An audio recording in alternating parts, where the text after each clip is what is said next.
Awesome. Okay, everything is set. Howdy, everyone. Sorry I've been gone. I know you guys must have missed me. I had a rough day today. Just a rough week in general, and it's not anything dramatic.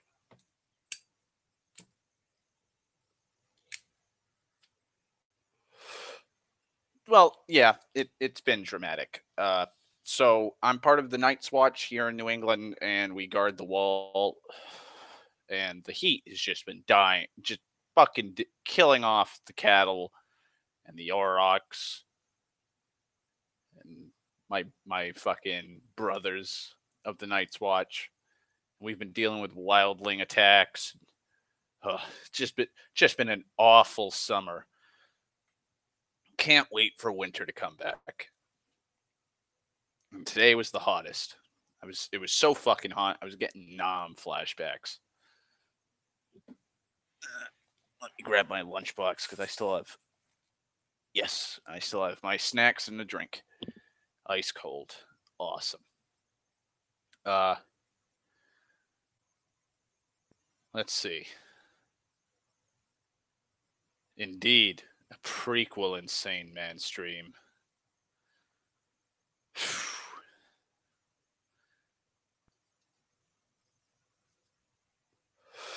Wonder, well, wouldn't it, if it was a prequel, wouldn't it be Ramblings of a Man? Well, no, it couldn't because insane people ramble. Would it be the beginning, the first ramblings of an insane man? Maybe that'd probably be the prequel title. Also, for the people who are not knowledgeable in ad slogans, today's title is from Sega.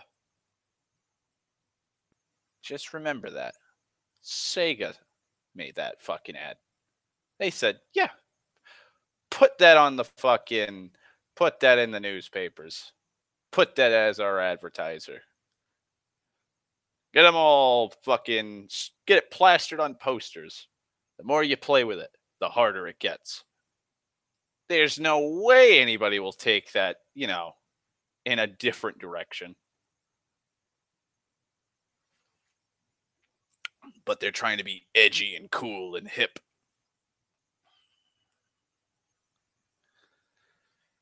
Hey. I'm telling you, Stan, it was so goddamn fucking hot today. I looked like I had gone swimming. Like I had just climbed out of a pool. Just glistening in just sweat. It was awful. I had to walk around the last place we had to mow today. I was fucking whipping my back with my rag because I always keep. You never. Life lessons from Darth. Always bring a rag with you, or a handkerchief, or a bandana, and just tuck it in your pocket. You never know when you're going to need it. Well, today I needed it. One, as a sweat rag, and two, I was swiping and hitting my back with, like, basically, like, looked like I was fucking self-flagellating myself. And Mud was asking me, he's like, why were you doing that? When we were heading back to the shop, I was like, horseflies. Those, there was a swarm of these fucking things just circling around my poor fucking mower and me. And they just kept landing on me. And so every time I'd fucking feel one land on me, I just fucking swing that goddamn rag and hit my back, scare it off. Like a horse's tail. And I had to just keep fucking doing that for like an hour and a half just to get those fuckers away from me. It was awful. Thankfully, I didn't get bit.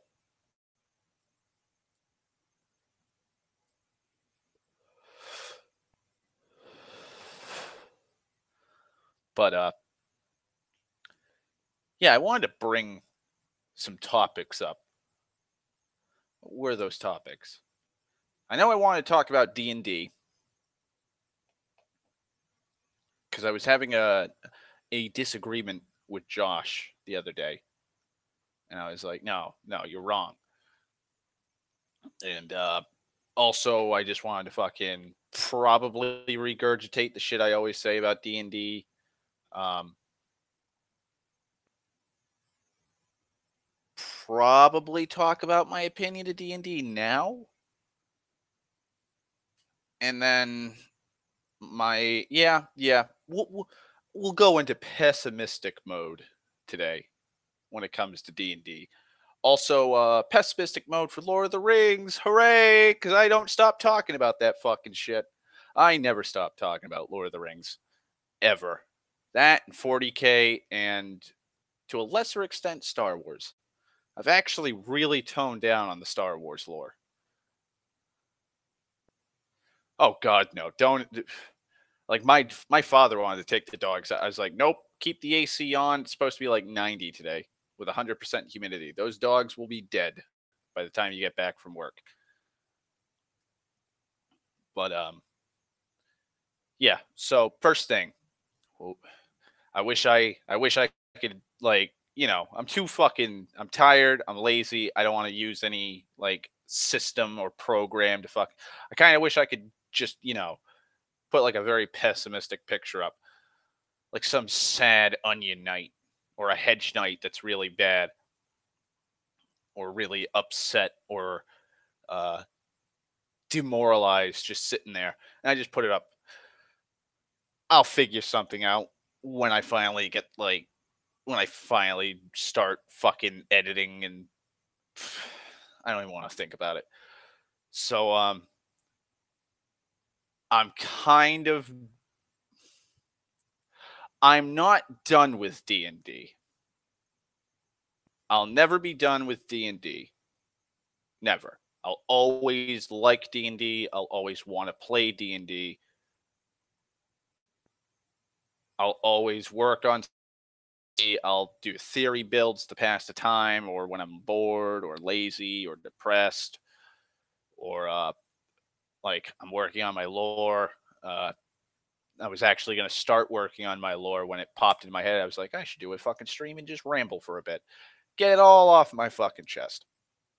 So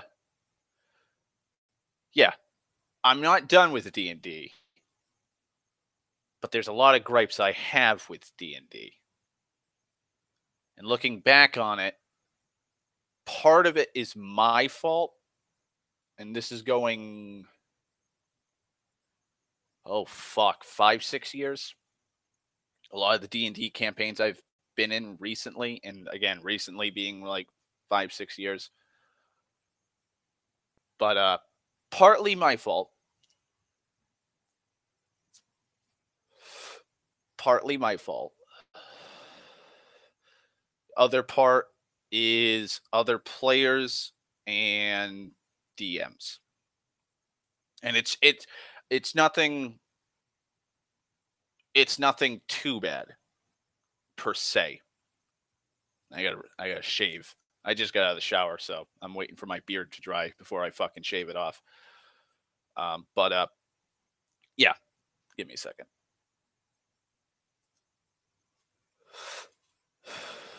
I'm telling you, cigarettes don't like humidity at all. They start fucking, especially non-filtered. They start crumbling at the very end. The fucking tobacco just starts falling out. They don't keep their shape. Okay, so first complaint. Um, Now it's partially my fault, like I said, and I would say it's partially my fault, and I say partially because that needs to be emphasized. A lot of the games the majority of the games I've been in the past 6-7 years, they've been fun to an extent. Like to an extent. I can remember funny moments that happened in games, but I can't remember the whole entirety of the campaign. I couldn't tell you 95% of the fucking towns that we ventured into, or the hub cities that we were staying at or were leaving and coming back to. I can't tell you continents, countries, kingdoms, none of that. I can't. I just can't. Like they're generic, but like certain events, certain characters, I can remember certain character names, and I can remember certain fucking I can remember the classes, but when I'm talking about people, I have to be like, well, he was this, she was that, he was this, I was this, so on and so forth. I can remember my character names. Like, Christ, I think one of the few campaigns in recent years, like 2, 3 years back, I can only remember one campaign with all the party members. And that's only because there was four of us, and it was an evil campaign, and we all had us. No, I can only remember three of the four. I can only remember three of the four. I can remember the wizard, the evil gnome wizard. I can remember the fucking giant ass half ogre, half troll. I think it was a half ogre, half troll barbarian. And then my character, which was an anti paladin, which was just I believe I was a half Asimar or a full Asimar anti paladin cavalier. I could only remember three of the names. I could, like, if you were like, oh well, Darth, what was the town that you guys were going to? Fuck if I know. Fuck if I know. There's been so that's why I'm saying it's partially my fault, because the majority of the games I've played in, they didn't really hold my attention for long. They didn't hold my attention for long, and so I kind of zoned out, and then I started to become, I wouldn't say I became that guy, but the games became more absurd than nuanced. Like, I role played to an extent, but it wasn't a lot. And hardly anybody role played in a lot of games that I've played in recent years. Like, the most I did for role playing was I'm neutral evil, and I'm basically Vegeta from Team 4 Star, but I'm not shit. Like, I can hold my own in a fight. I'm because I'm a cavalier and an anti-paladin, and so I'm like this fucking hot shot, fucking, I'm a badass kind of character.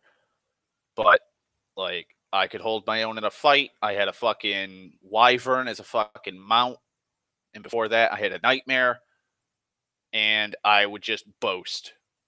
I was boastful. I was brash, hot-headed, uh, fucking sadistically racist, and I mean literally racist to other races, to the point that I actually used one of my, I believe, one of my anti-paladin abilities to turn the mind of an orc child into a murderer and grab the knife off of its mother and stab her in the throat.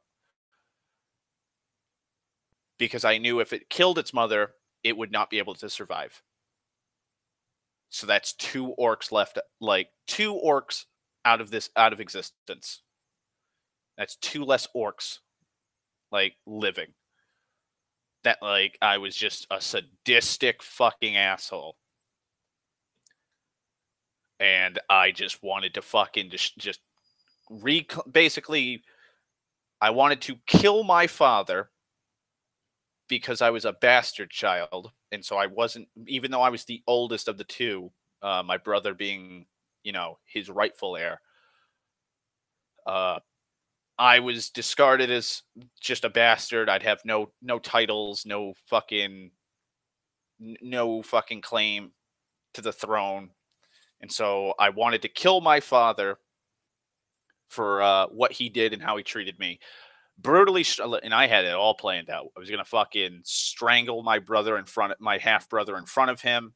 I was going to fucking kill him, kill his wife, my half brother's mother, and then once that was done, I was going to be basically Doctor Doom. I was going to go from being neutral evil to shifting to be lawful evil. And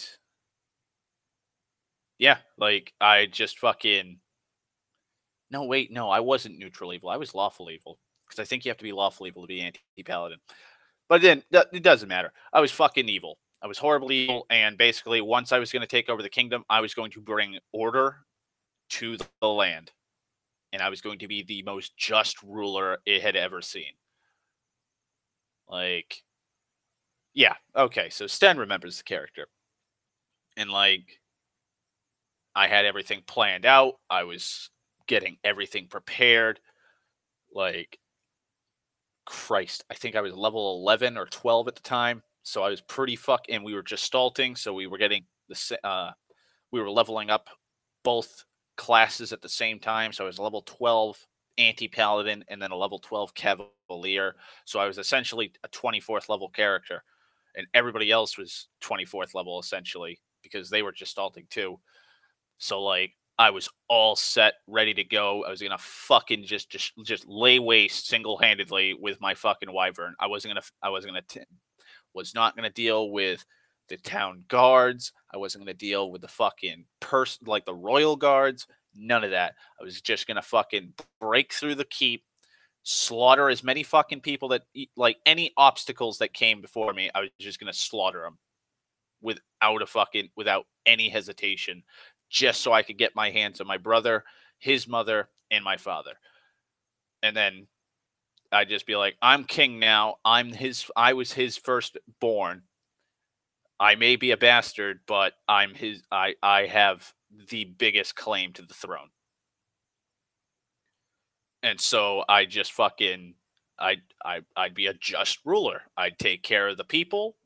Oh, hey, you stole bread? Were you doing it to feed your family? All right, I'll let you walk. I'll let you go. And if it's like, oh well, my lord, my master beats me, and that's why, and he doesn't pay me anything, and that's why I had to steal bread because we've been starving for 5 days. I'd be like, well, brutally beat the fucking his owner for not fucking feeding these people. These are my people. They need food. Or I don't know, fucking a rapist. Castrate him. Castrate him and rip his tongue out. That way he'll never be able to speak again. They will know who the fuck he is. Like,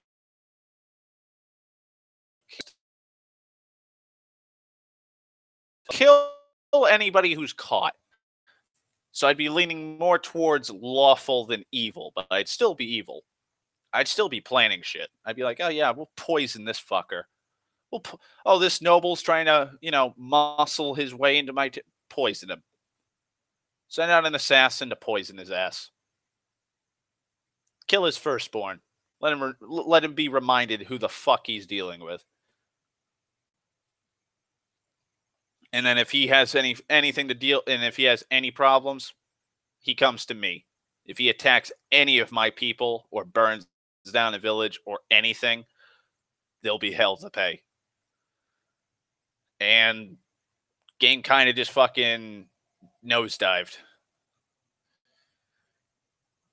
Just kind of nosedived. Like, I think we played 2 games.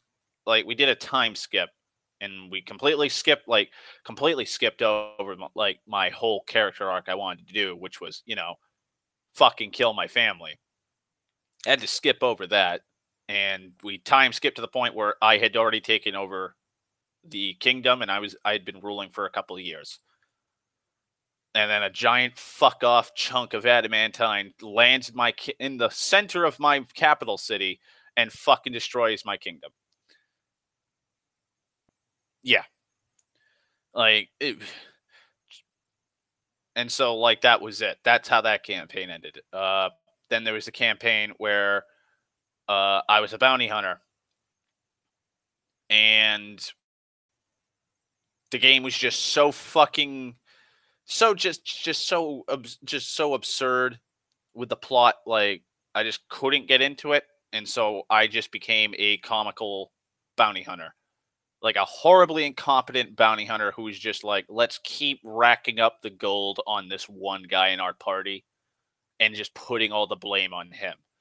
Try and convince everyone that it's him. Um, and then that campaign fucking just, kind of fell through because the big bad was working at the same time as us, and I believe, again, like, because it was just so uninteresting. Uh, one of the it's either like an aspect of a sin or just a shard, a humanoid avatar of the big bad or something like that. This fucking nigh unstoppable dude nearly killed me and my like comrade, because we were both in cahoots as bounty hunters. Fucking kills him, or I believe it kills him, and then nearly kills me, and he burned down a third of the village or the city we were in, and everybody else was dealing with ghouls. And then they're like, "Oh shit, the place is burning down," and then the campaign just kind of fell through. Then there was Mr. Whiskers. Like I had all like just by me going like I'm just gonna be Puss in Boots. I'm gonna be the Dova Kitty. Like even in that, I was trying to role play it. Like I'm a cat. I have the intelligence of a cat. I have the instincts of a cat.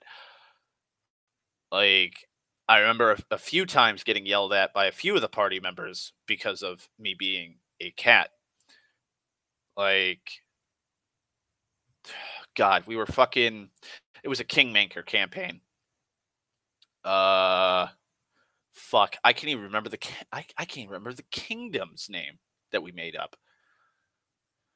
But we were trying to cross the river, and there was a rope for rafts, like two poles, one on either end of the river, and then there was a pole. And we could use a raft. If you had a raft, put it down, and you just hold onto the rope and just pull yourself across the river.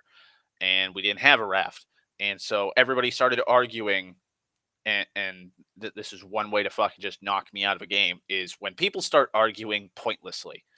Like I'm sure I've talked about the wagon fiasco where the whole fucking party argued about wagons and how many wagons we should get, how big the wagon should be, we should get this size, and we should get this many horse.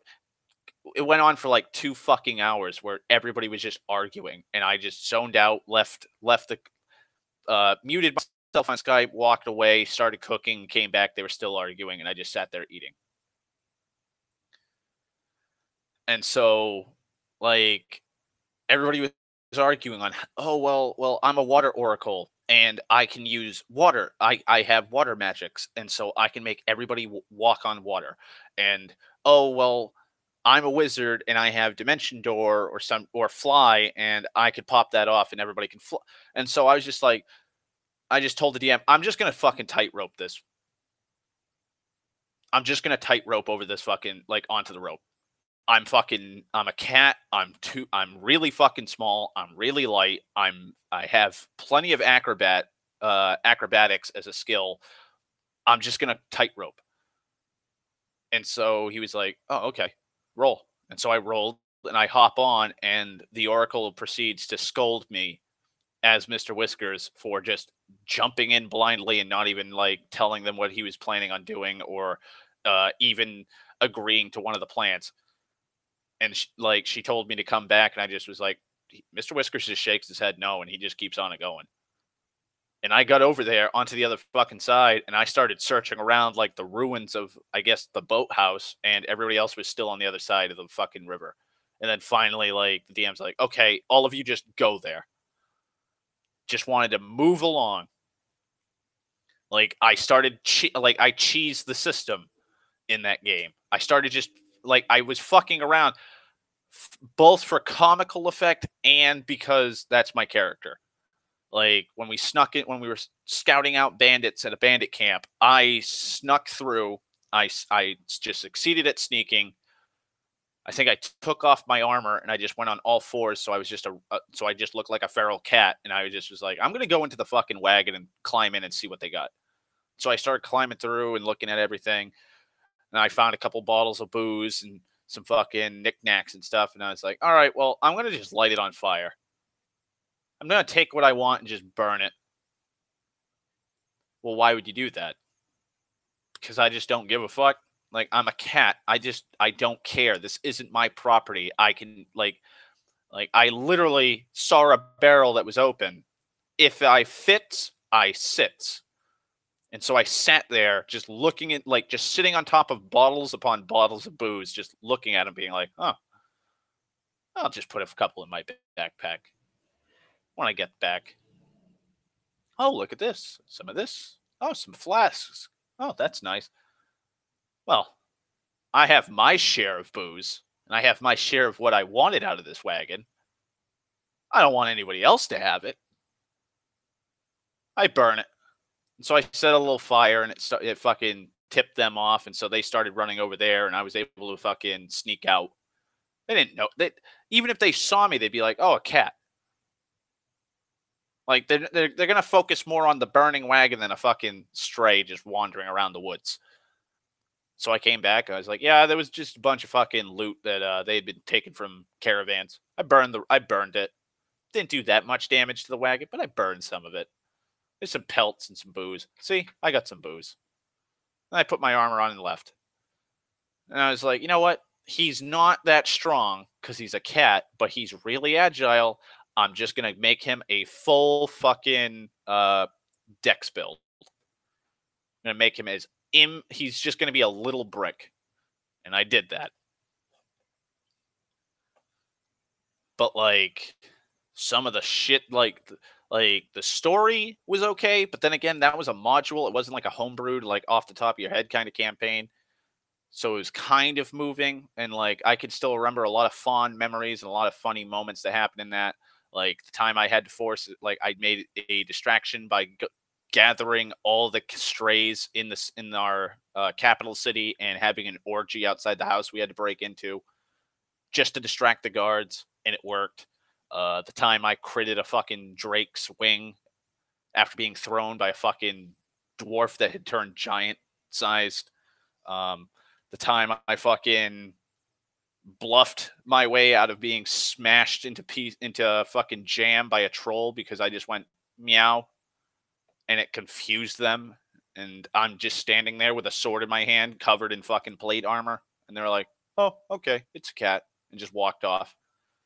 The time that we snuck into a fucking, oh god, some fey creature's domain, and I started stealing all the fairy fucking furniture because it was my size. I was like, oh, chairs and tables and furniture that's my size, putting it in the bag of holding. That way, when I build my little cottage out in the middle of the woods, I'll be able to live comfortably. I won't have to buy anything. I won't have to make anything. The time that I helped basically orchestrate and fucking organize a SWAT break-in of a house filled with cult members of abused women, followed by a fucking hag or a witch. And the Oracle was complaining that we were going to kill them all, and I had to keep and like the DM and me and everybody had to keep telling her, we're not going to kill them.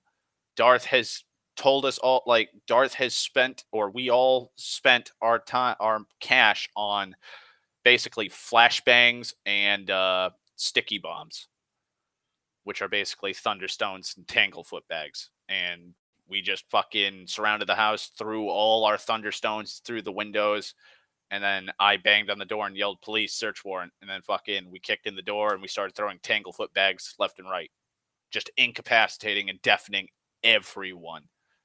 I think the only person that wasn't fully deafened was the witch. Everybody else was just holding on to their ears with blood coming out of them, going, "Ah, my ears! You popped my eardrums." Don't worry, you'll be fine. Down on the ground and fucking zip tie him.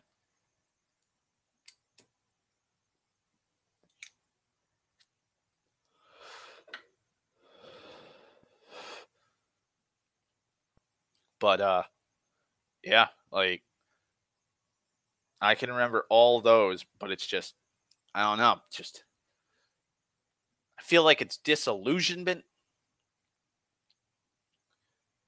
because the majority of those games, there were a lot of players that weren't role players,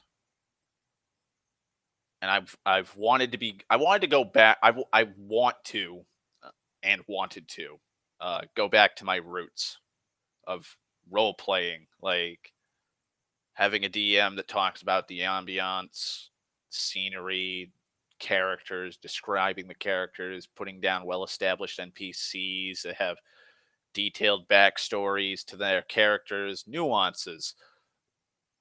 Have a fucking blacksmith who we know who's throwing out quests or fucking tasks for us to do, and they don't even like. I don't even care if I don't get paid.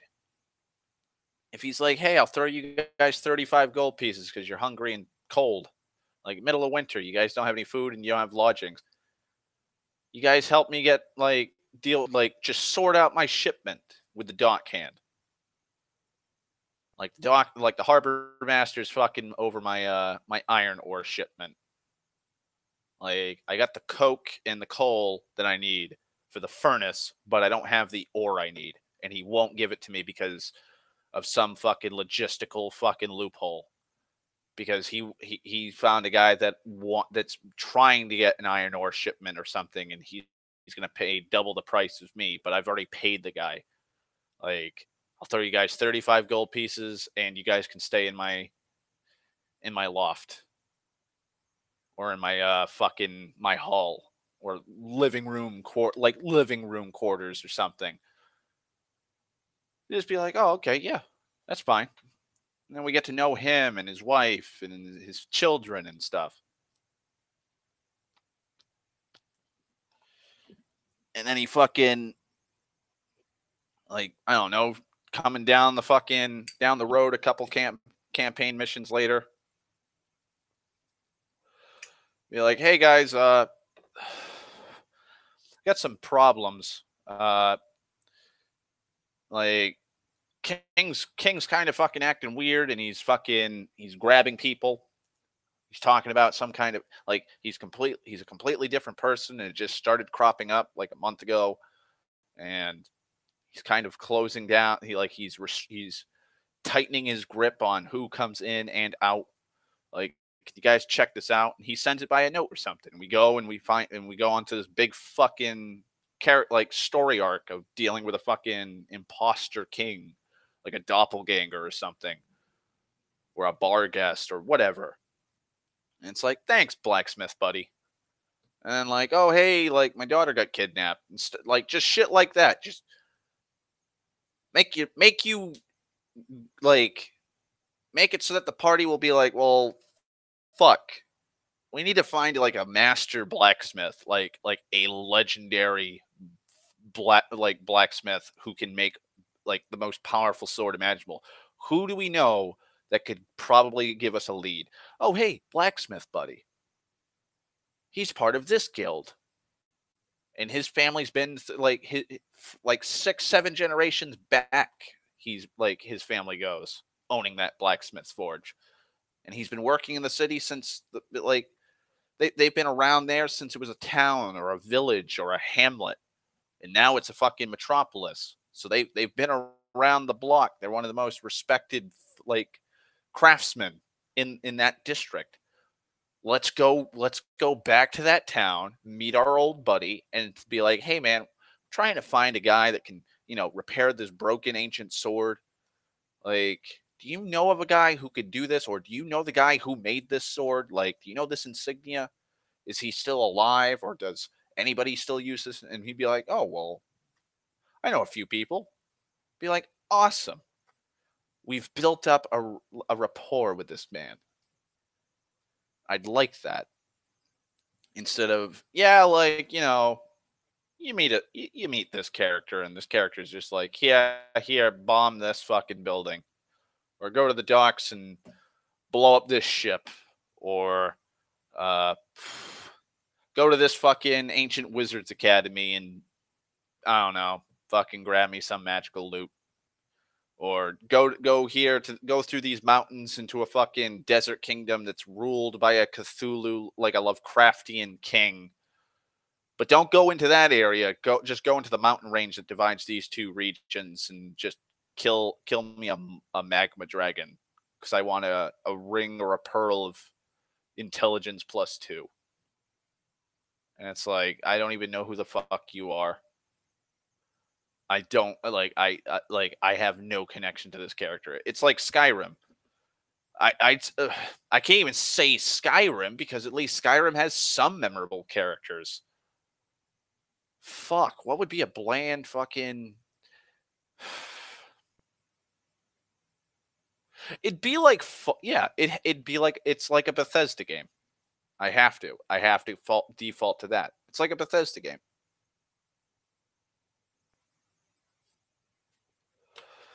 It's like Yondala. I think that's her name. It's the merchant chick who wants to buy, oh god, Bellathor's shop in Whiterun, who also sells tree sap narcotics. It's like her. Like, you don't really, like, you know a little about her backstory, but you don't know her. Like, there's nothing else. It's just like, oh well, I came from High Rock, and I've always wanted to own a wanted to own a shop, and I'm a really good shopkeeper. And then you're like, hey, I found this note on a dead body, and it has your signature. Oh well, hoo hoo, silly me. I sell narcotics, but it never goes anywhere. You just keep going to that tree, collect a few bottles of sap, and then come back, and she just gets the gold. She just throws you gold, and that's it. Like, that's basically how most fuck in these games. Yeah, he's a pirate that conquered this area, and he rounded up all the pirates, and then he's the pirate king of this port city. He's the lord of the port city, and he has a really hot daughter. This is a wizard. He wants a ring. Get me my ring. Like, Christ, the vast majority of how the vast majority of how these quests start is just random. Like, fuck. There was one game I was in where a lot of us didn't even have fucking character arcs that we wanted to do.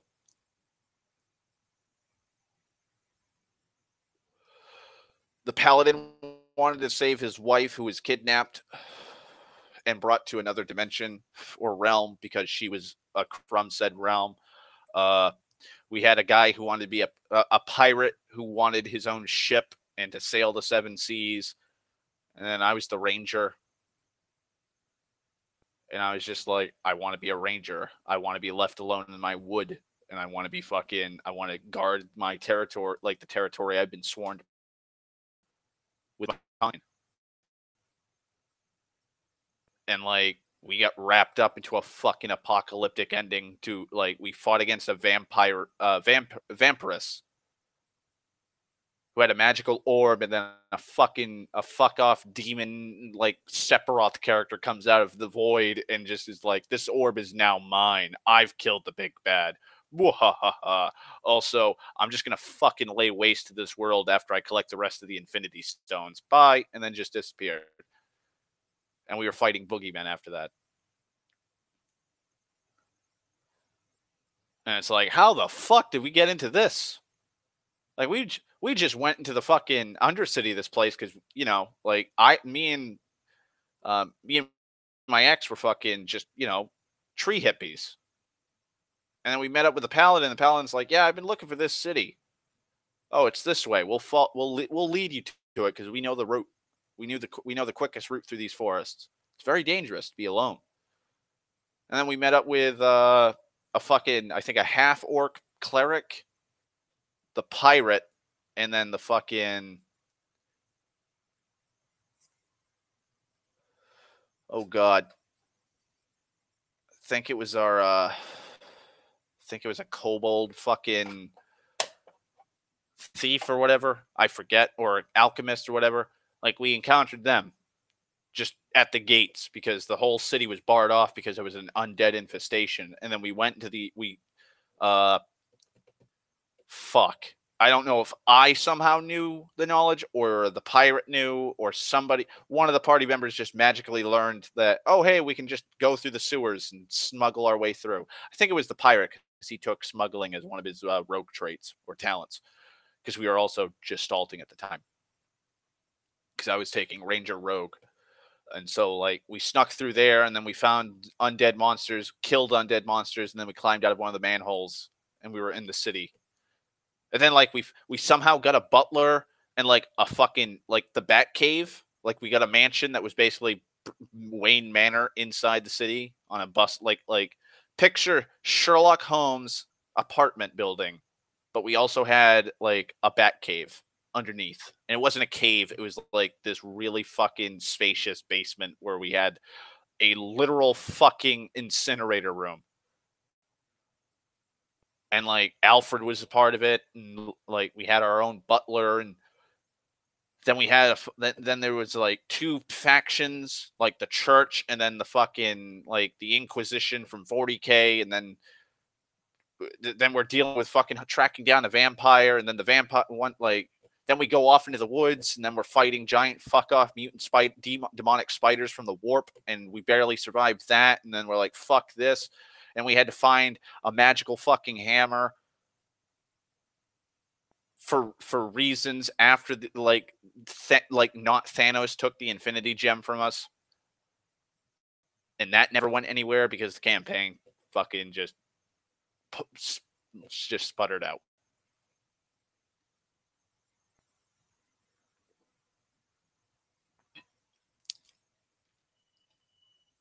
And then I had Ichtharlang, my drunken Jedi Knight, who wasn't a Jedi Knight, but he was basically a Jedi Knight in a fantasy setting. Like my family got fucking brutally killed by not Anakin during Order 66. And so I was just Rooster Cogburn as a Jedi. I was getting drunk. My friend Lundy at the time, he was playing a fucking ninja that was just squatting at my house and throwing money at me so I could get drunk, and we were both role playing.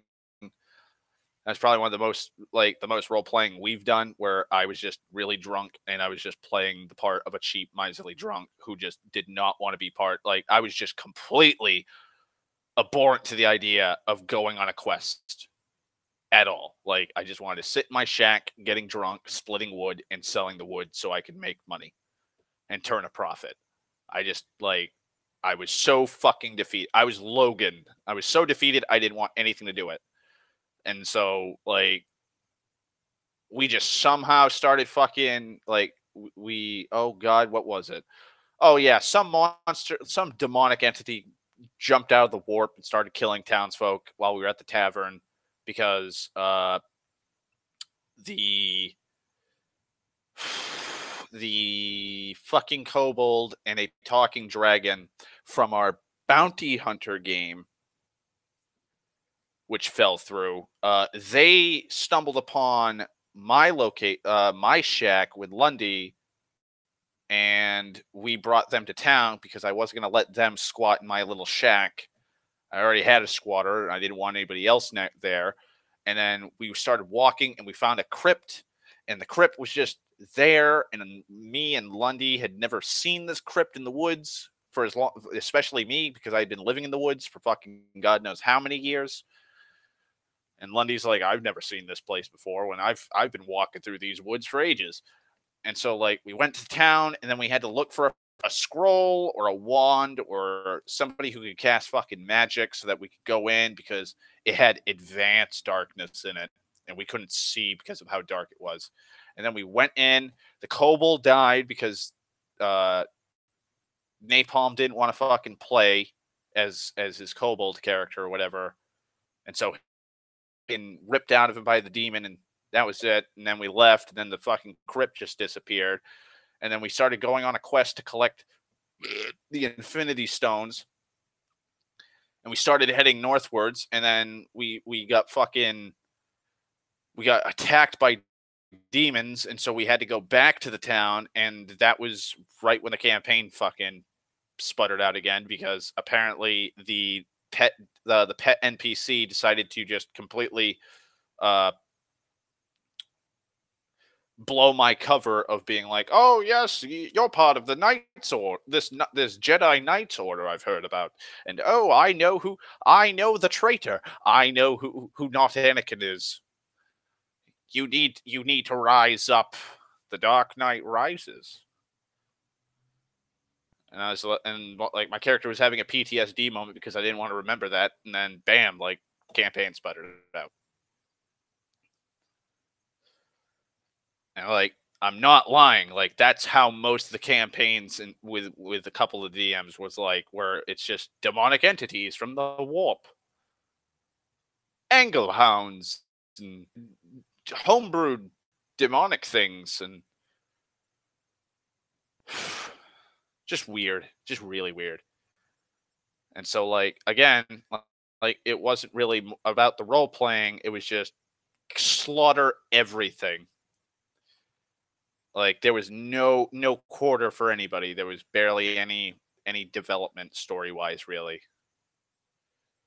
So I've just like that's what's gotten me so disillusioned with D&D is like, will I ever find the one? Will I ever find a campaign that I can play in where I can role play like the character I like? I'm probably gonna go. I'm not gonna go fucking full cringe with like I'm I'm a loner and I'm really sad. I'm not gonna try and go for anything like that, but like Exarlang was a fucking, to me, an edgy character. Like, my family's dead. I just want to stay in my shack and get drunk.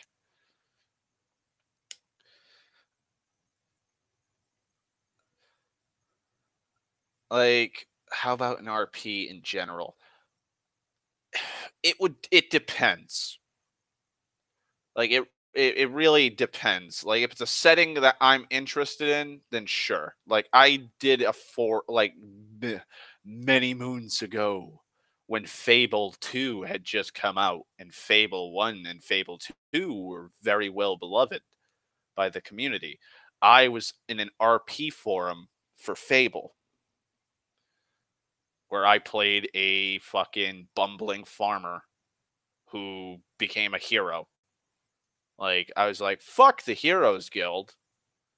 Like, fuck doing. And, like, this was set during, like, Fable, the Lost Chapters, like, after that, where your player character had already defeated Jack the Blades. And I was like, fuck the Heroes Guild. Like, that shouldn't be the set in stone standard for being a hero. A hero should be all about, truth, justice, in the Albion way. And so I fucking worked my ass off as a farmer. I scrounged as much gold pieces as I possibly could, went to Bowerstone, almost got killed by bandits, and I bought my first iron longsword. And I had no armor. And I just started tromping through the woods with my sword on my hip and all the fucking worldly possessions I could have. And I just fucking went off and just tried fighting off bandits and saving traders and making a name for myself. And after a few in-game years of doing that, I had actually started to have a reputation of being like this good, upstanding, moral fucking figure within the community around Bowerstone.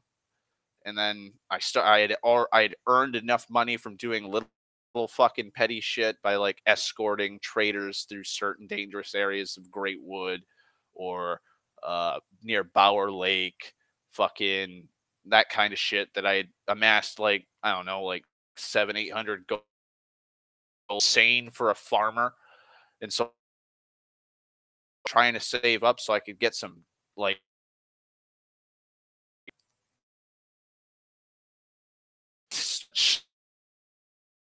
the game was like, well, the role playing. I was like, well, I don't have the money for armor and supplies, so I'll corpses.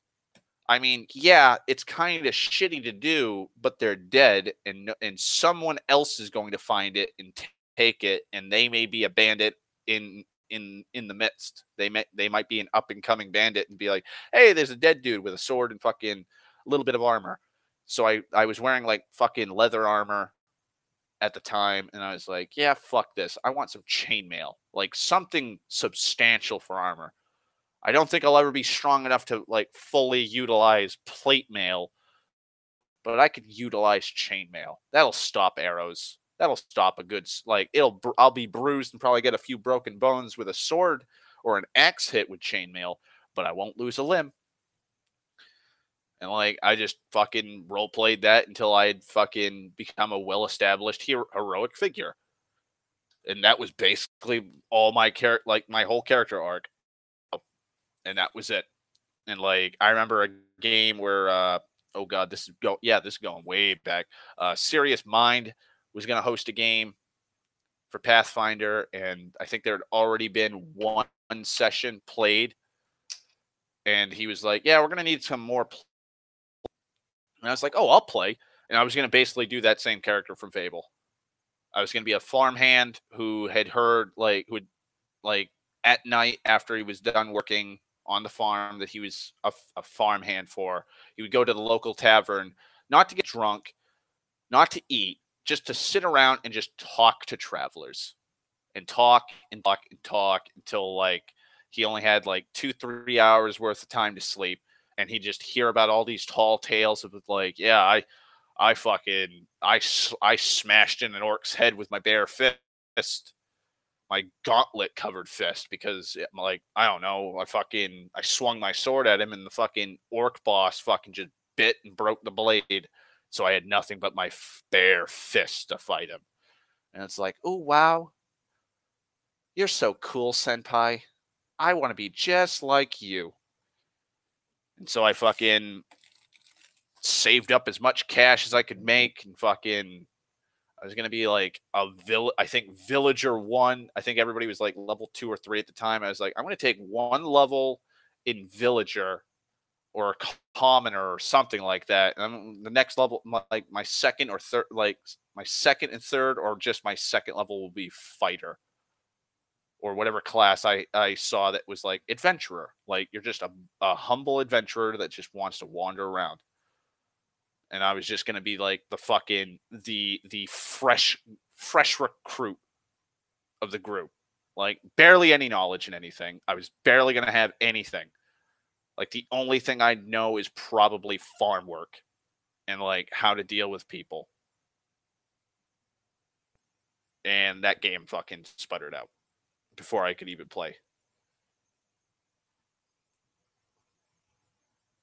So like, eh, meh. So like that's why like again disillusionment, because it's like I have like I have an idea of what I want to play in. I want to play in a game that's like I'm not being like I want grim dark. I want serious Lord of the Rings style gameplay. Like no, like I mean I don't mind it. I don't mind like an insanely fleshed out campaign setting or like a really gripping storyline where it's like, and it doesn't even have to be overly complicated. It could just be like the wall, made of ice, snow, rock, and ancient runes. The wall is 800 feet tall. Oh, fuck that voice. thousands of miles. Beyond the wall is nothing but wilderness, filled with barbarians.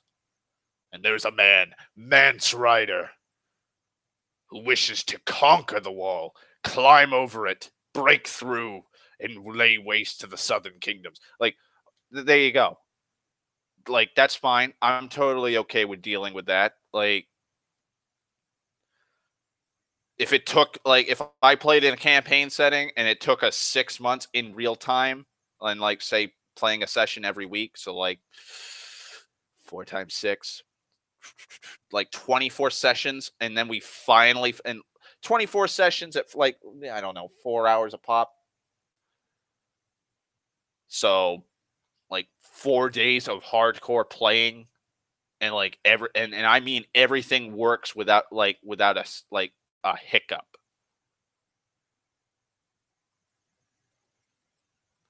Like, just not like we're playing, combat's fast, we're making progress every night. We're just one step closer to killing Mance and breaking up the wildlings. Like, I'd be totally on board for that. Like, oh, Mance, I've heard that name before. He's gone to the north, to the land of always winter, to gain the horn of Yonmentor. For it is a powerful magical artifact able to bring, like, oh, okay, we have all the way, we gotta go 500 miles to the northiest north we've ever been in the north to stop Mance's men from obtaining this powerful horn. Like, it's not even known if it does work, but it just the chance, just that 1% chance of it actually being the fucking thing that he needs to break. Like, we are gonna stop him. Like, if you have the characters, if you have the drive and the plot and a villain that like, if it all works together, I am totally on board with that. I will role play the shit out of my character. There'll be a few stutters here and there while I try to fucking, like, because usually when usually in D&D when you're role playing, you don't have time to role play fully. Like, there are some people who are just fluent in role playing. They can, like, that drop of a fucking, just the drop of a hat, they can just role play everything. Like, they are literally in that setting, in that situation at that very moment. But the majority are going to sit there for a second to think of what, yeah, like, and then they'll start I don't mind that. Like, I'm not poo pooing people that, like, have a hard time role playing or they hesitate when they role play. Totally fine with that. I do that sometimes. I do that the majority of the times. But, like, if there's a hardcore fucking story and, like, people and everybody or the majority of the people are like, let's role play, I'm totally up for role playing it. I'll play a fucking member of the Night's Watch. I'll make up a backstory as to why he was sent to the wall. I'll make him the most fucking vile fucking criminal possible, but, like, he's been here for like a decade and he is fucking loyal to the cause and he will, like, yeah, I don't know. My Night's Watch brother was a rapist. We'll go with the fucking one of the worst fucking crimes for a member of the Night's Watch to be sent to the wall for. And, like, yeah, I'm a eunuch. I got my balls and dick cut off. Like, I was fucking awful. I used to strangle people. I used to get into fucking bar fights, and I just fucking. I'm like the Hound. I'm like Sandor Clegane. I used to fucking murder people just for giving me the wrong look after I woke up. But oh fuck, if one of those wildlings comes charging at you, you're a member, you're a brother of the Night's Watch, and I'm going to fucking do everything in my cause to keep you alive and to save your life because we need every man on the wall. I will willingly sacrifice my life for the good of the party if need be. Like, if I got captured, I don't like, it's the wall.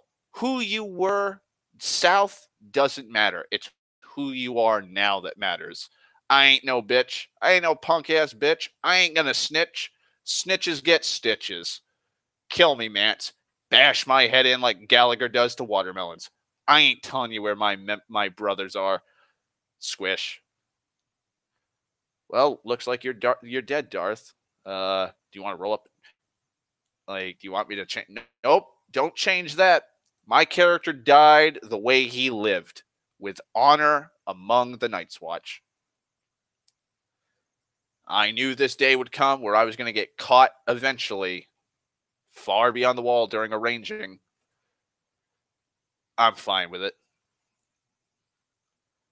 Like, I don't care. I played my character. My character survived this long. Like, I mean, yeah, it'd kind of suck if I died like the first game.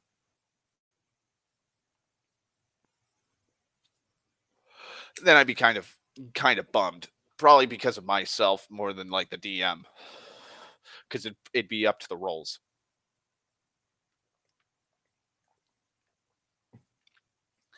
But yeah, just excuse me. Just shit like that. I just want that back. And then then metagaming. I kind of want to ramble on about metagaming a little bit. When it comes to metagaming, I think playing online has made me more distasteful for metagaming, because when you're at the table, the DM usually has a screen, and it doesn't have to be one of the stereotypical like cardboard screens that he stands up on the table. But it could be a stack of books. It could be a fucking like a laptop, and he's rolling on his laptop. It could be a number of things to cover up the rolls. He has that, and then he has the stack of books next to him for everything: player's handbook, monster manuals 1 through 3, or 1 through 5, or like all the volumes of the dungeon mat. Everything, every book he's going to need for the game, so that it'll run smoothly, so he can look through the rules or look through the fucking stats. He's got. Usually the players should only have the player's handbook. Usually.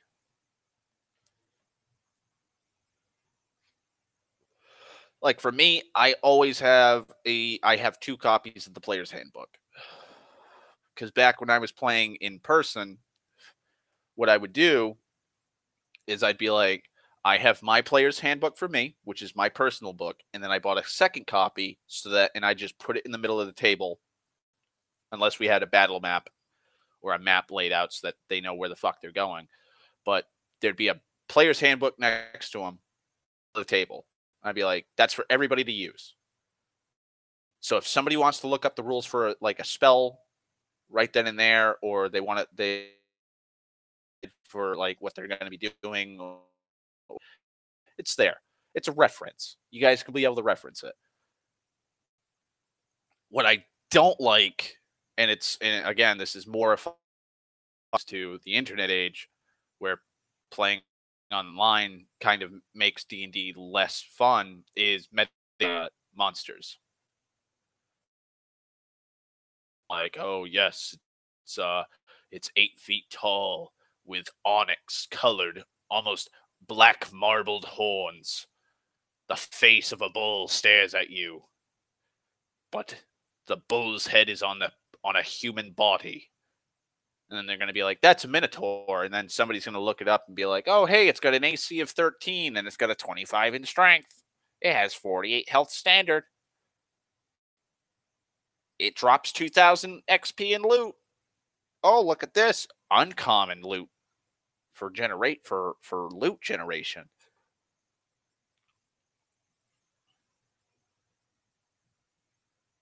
Or like, and this is the problem just in person when playing with D&D, is when you roll a die. And like, and I was telling Josh this because Josh was telling me like, what are your gripes with D&D? And I'm like, metagaming mostly. It's metagaming mostly, and then that guy moments. Those are the biggest thing. Also, poor characters.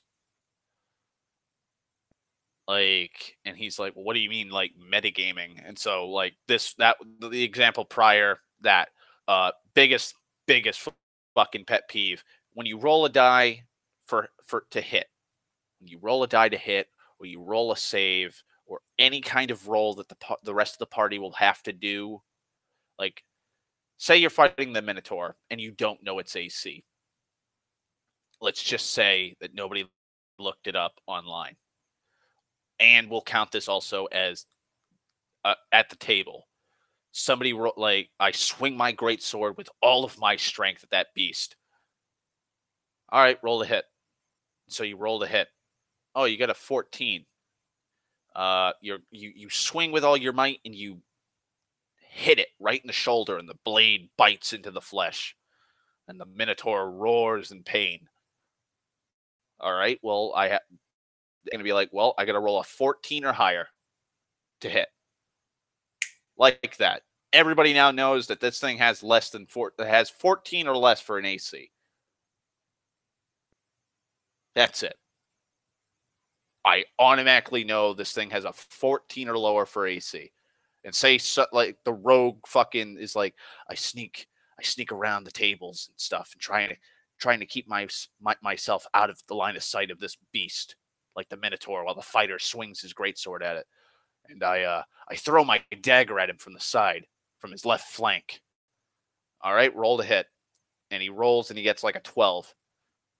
All right, well, you throw your dagger, and the dagger just glances him. And it doesn't seem like the dagger did anything. So you don't deal any damage.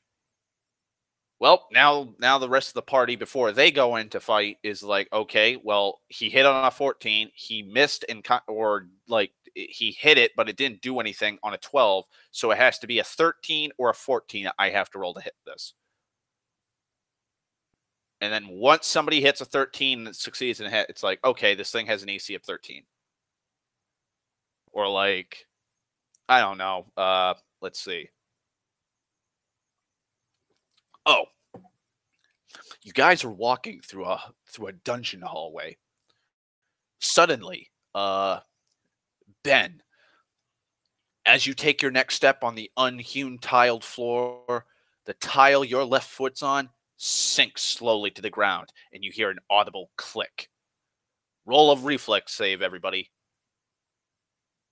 And so, like, the DM's like, Ben, since you triggered the trap, you roll your reflex first, since you're in the first line of fire. All right, a 15. Well, your 15 reflex with your dexterity and skill, you're able to easily dodge the darts. All right, well, I got to roll a 15 or higher to not get fucking hit by this thing. Or I have to roll a 15 or higher to, get half damage. Unless I have, like, the feats needed to just avoid half damage. And it, like, the roll,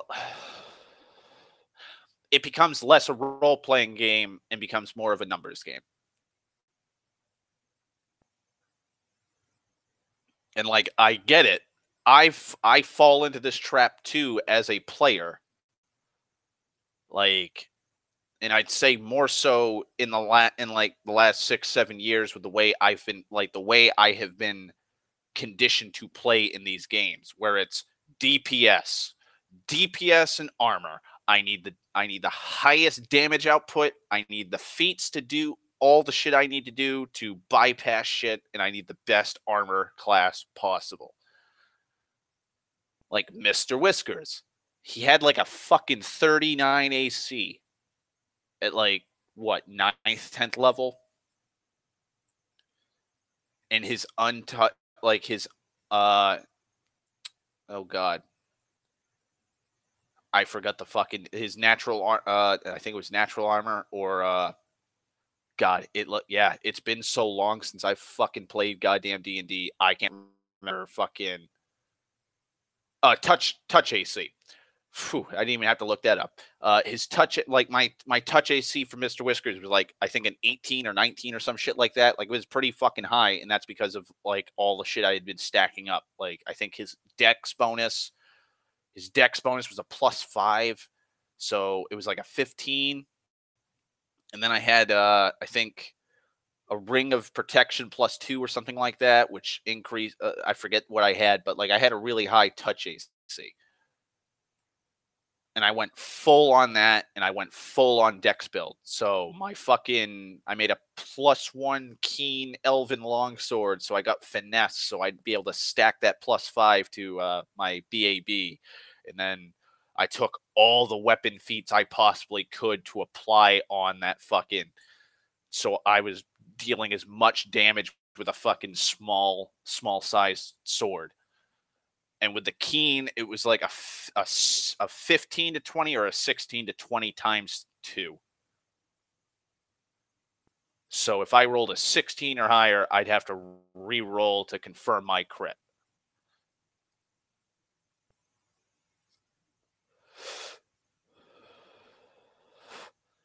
Like, my initiative was fucking insane, so I'd be able to move as fast as possible. Like, reflex was off the charts. Fucking, I was just trying to build him up to be a fucking brick. Like, it was just numbers for the most part. Like, oh well, if I make this fucking mithril breastplate, I'd be able to get this AC. But if I make mithril full plate, I can get this, and then if I stack this onto it, I'll get my full dex bonus applied alongside the armor. So instead of a +9 and like a +1, so I'd have a +10 in AC with my +5 along with the +9 base for full plate, I'd have a 14. And then with all the +1 enchantments I'm stacking on this bad boy, it's just going to keep going up by +1 every so often for every time I enchant it. And then I have this amulet of natural armor +2, so I have a +2 AC added to that for natural armor. And then I have this fucking my size increases by +1. And then I have this fucking ring of protection. And it got out of hand with my AC. And then like I took full defense defeat. So if I went full defense, stack another +5 to AC. Like just awful. Also, hey Jen. And yes, I do have a +15 to nerdiness. It's probably my highest stat. But like it was just all a numbers game. And then when I role played, I role played. But like when combat came into fucking play, I didn't describe how I did something. I was just like, Mr. Whiskers goes here and he just fucking swings. I'm gonna dump in all my attacks on this dude. Or I'm like dwarf, throw me at that Drake. Throw me at the Drake. I'm gonna try and fucking hit it. I'm gonna try and hit it, and I'm gonna try and fucking see if I can just latch onto it. And the throw failed slightly, and then the DM was like, "I'll give you a shot because you're like 5 or 10 feet in range of this dragon." And I was like, I swing, and that's when I scored my crits and crippled it.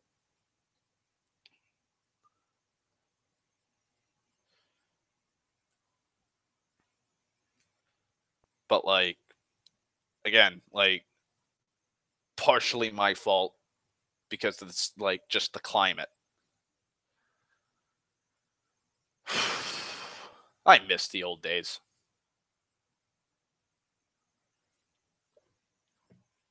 I miss the old days just sitting around with a bunch of friends, eating junk food, drinking fucking drinks that aren't good for us like soda, and just role playing, just living a story. Christ, I think the closest I've gotten to role playing a character was probably Shadowrun, which was last spring.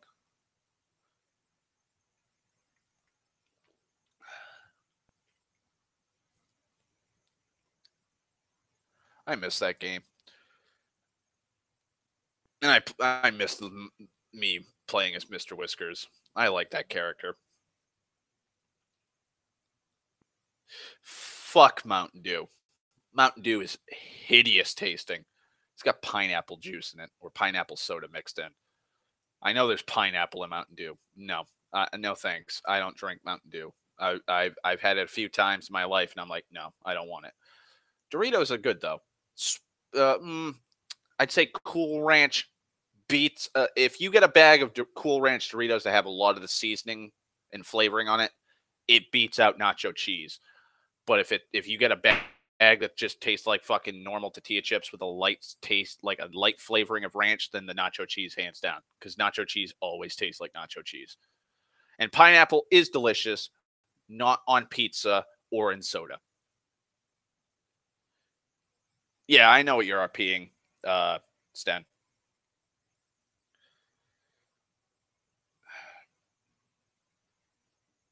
Yeah, it's bland. Like I like pineapple and stir fry, and that's about it. That's the only thing I can think of where I'm like that. Usually Chinese food and Brazilian food. That's about it. I don't like pineapple on ham. I don't know why the fuck you would put ham like pineapple and ham. Like I don't know why people think that goes together. It's sweet and salty. Like yeah, it's sweet and salty, but you know what else you could do? Put honey on it. You know, a honey baked ham, like most fucking hams are made nowadays.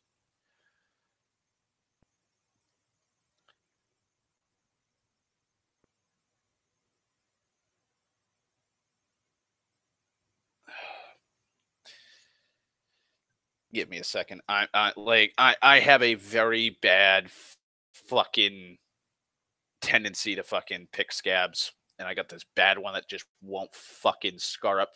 And right now, it's probably gonna finally scar. And so I'm like, I gotta get it off so it's fucking scarred up because I can't deal with the itch of a scab. I gotta turn my light on. Yeah, it's gonna scar up. Thank God. I've had this fucking scab on my fucking elbow like a month and a half, 2 months.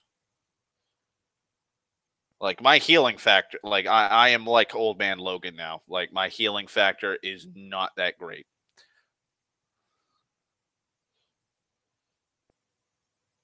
I used to just scar up.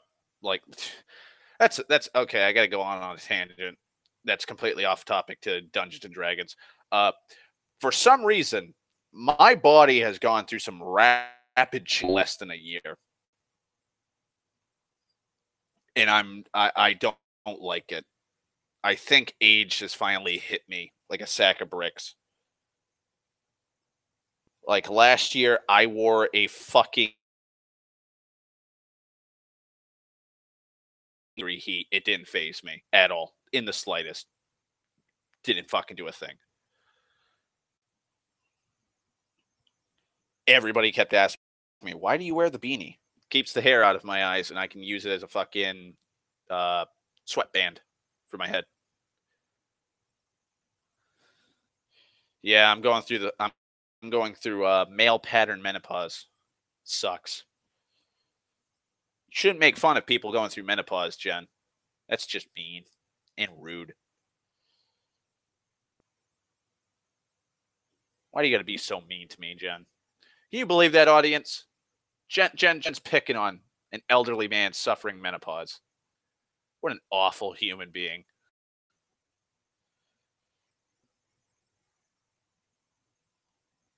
Also, scarring. That's another bad thing. Like last year, like if I got gashed really bad, like my back, when I got fucking clipped by a sharp tree branch, I had that fucking that, and that was a good sized gash too. Probably a week later, it was scarred up. Totally, completely scarred up. Now, fucking a scab like this taking fucking 2 months, 2 months to scar up. Stupid. All right. that'll scar up finally. Thank God. It is not fun, Jen. It is not fun making fun of people dealing with menopause. We suffer every day for a decade. That's not fun. Seeing blue, hot flashes, sound of Hueys flying overhead, sound of M60s firing, radio calling in an airstrike on your coordinates while you're sitting there bunkered down, waiting for Charlie to crawl up. I'm sorry, what was I talking about? I kind of zoned out there. I kind of blacked out.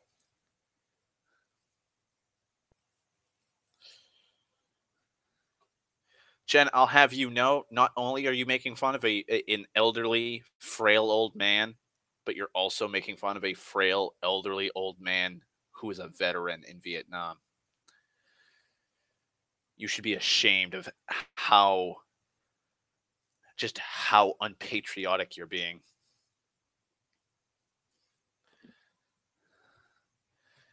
How dare you insult not only your elders but your veterans.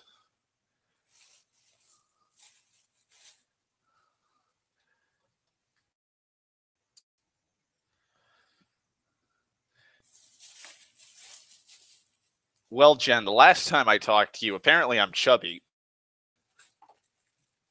which I am just flabbergasted and really self-conscious now about that. So much so that I've been on a ramen diet for the good better part of like 4 months.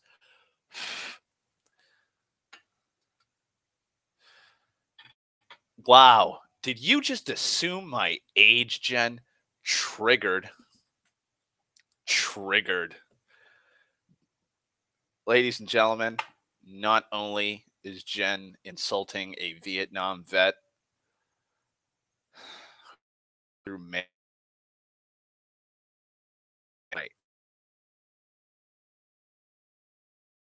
she aged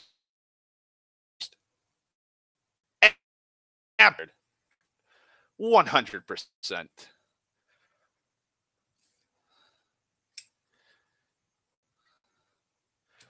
Doesn't bloat me.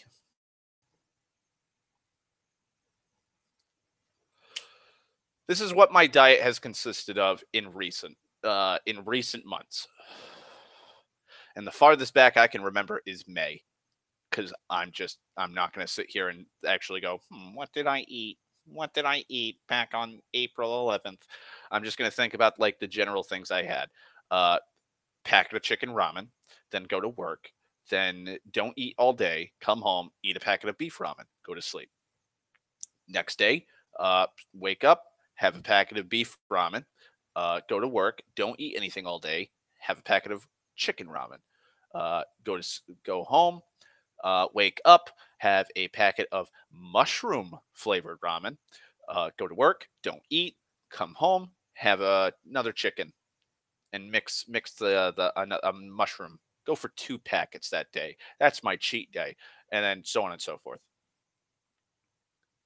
With fried chicken here and there, because I don't have ramen, or it's too hot, or I'm just too exhausted to actually cook a packet of ramen. Go down to the local fried chicken place, get 4 tenders with fries and a Coke, and then eat and give my brother the other half because I'm too full. Christ, I think last night may have been the biggest meal. No, sorry, the last 2 nights probably have been the biggest meals I've had.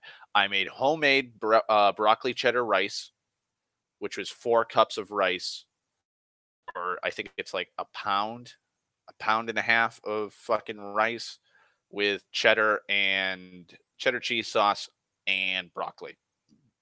And then last night I had 1 box of lasagna hamburger helper, and I ate that. And like I haven't eaten anything all day today. I still have a pound of ground beef inside the fridge. I have to cook it before it goes bad. So I'm probably gonna mix that with white rice and then work out for an hour and a half.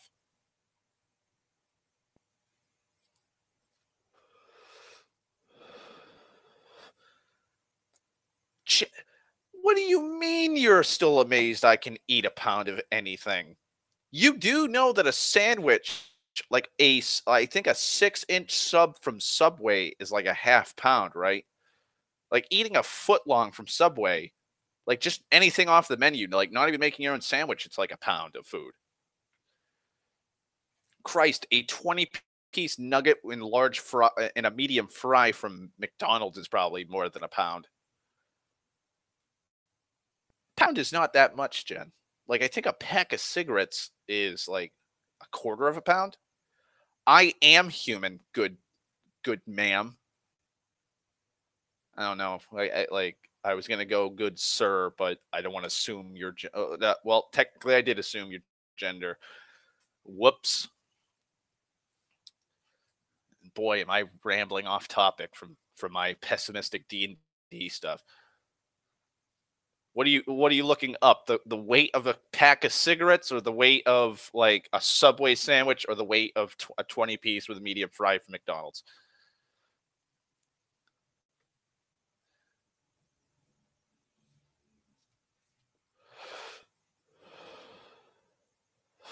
I always ramble. This is true. It's the title of my show. But I was rambling about my pessimistic outlook upon D&D in my disillusionment, and then I was like, you know what? I got to ramble about my eating, like my diet. Subway sandwiches. Okay. Just to prove you that like I have been insanely again, side tangent, side ramble. I have been insanely good recently at just guesstimating and getting it right. Like me and Josh were just arguing. I think it was the last week about Scarlett Johansson. I think I already said this. I'm not sure, but he tried telling me that she was a lot older than she actually is, and I was like, she's like 35, 36. She is not as old as you think she is, and sure enough, she was I think 35 or 36. Oh boy, hang on, the boss is calling me.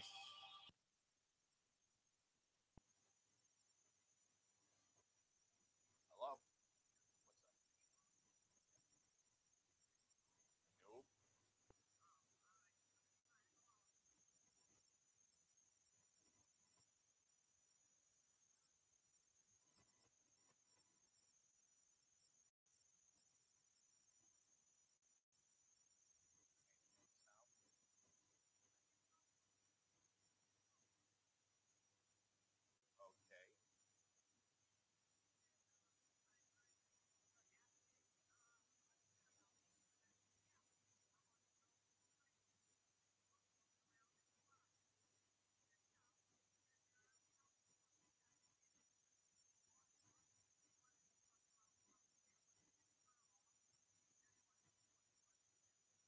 She means Danny.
Okay, I'm back.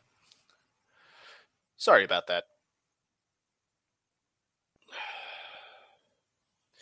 Also, only 50.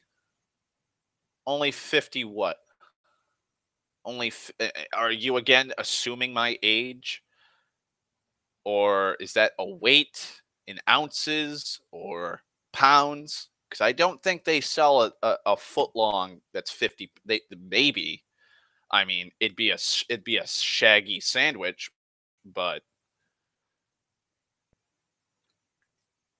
also thank you, Sten.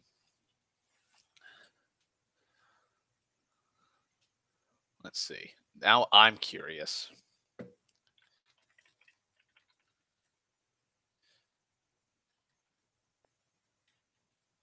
Average weight of a Subway sandwich.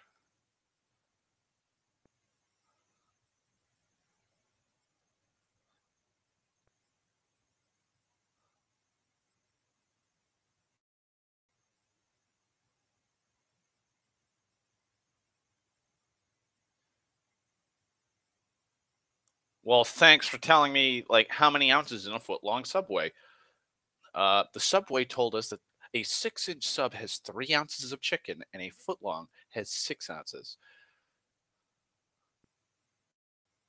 Like that's not helping me in the slightest.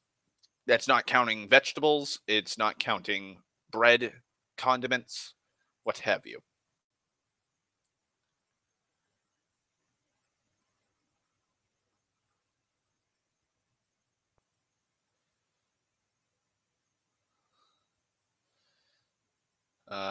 Subway sandwich weight. Okay, a cheesesteak or a chicken fillet. We'll go with the chicken fillet. The chicken fillet values include white or wheat bread, lettuce, tomatoes, onions, pickles, olives, and cheese. 231 grams.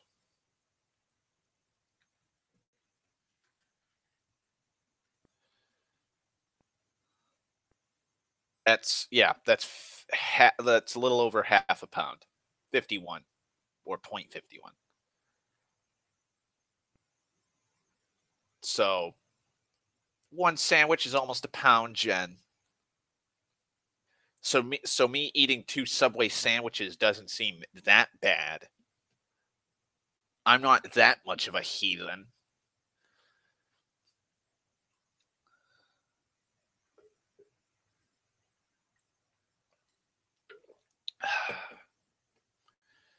Uh okay. I gotta go. I gotta get back onto topic. So yeah, D&D. Uh hang on. I gotta set up my smoking ashtray again because I just keep smoking cigarettes. Uh okay. I would say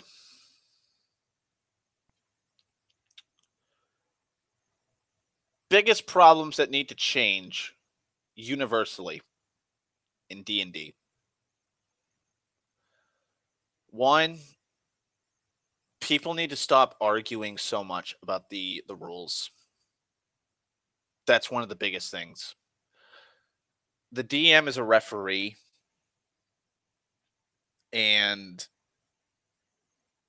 that means that what the DM says goes. That's just how it is. The DM, like it even says in a lot of things, barring DM discretion. Like the DM will be like, "No, I don't want a fucking mech in a fantasy setting." Or no, I don't want you to have a Ring of Three Wishes at level 1.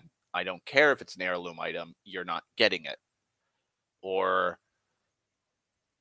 I am not playing like for me, I do a no monks rule. Like no monks, depending on the age, depending on the setting, no monks. Like if it's set during like the colonial era of my campaign setting, which is like the fifth age where there's like a lot of steam and sorcery essentially, like okay, Like there's well established colonies and fucking trade ports in the other like the other subcontinents and stuff. And there's a lot of fucking monks there. Okay, yeah, I'll allow you to be a monk that's traveled from your homeland to this continent, and like you're just an exotic fucking warrior from a distant land. Okay, I'll go with that. But then if you're like, oh well, I want to be like Goku and I want to be able to fucking fire off Kamehamehas and like fucking energy blasts left and right, and that's it. And like the class, like the archetype of that class that you have taken as monk doesn't has nowhere near that kind of shit. I'm gonna be like, no, it's not in the rules. It's not in that character archetype.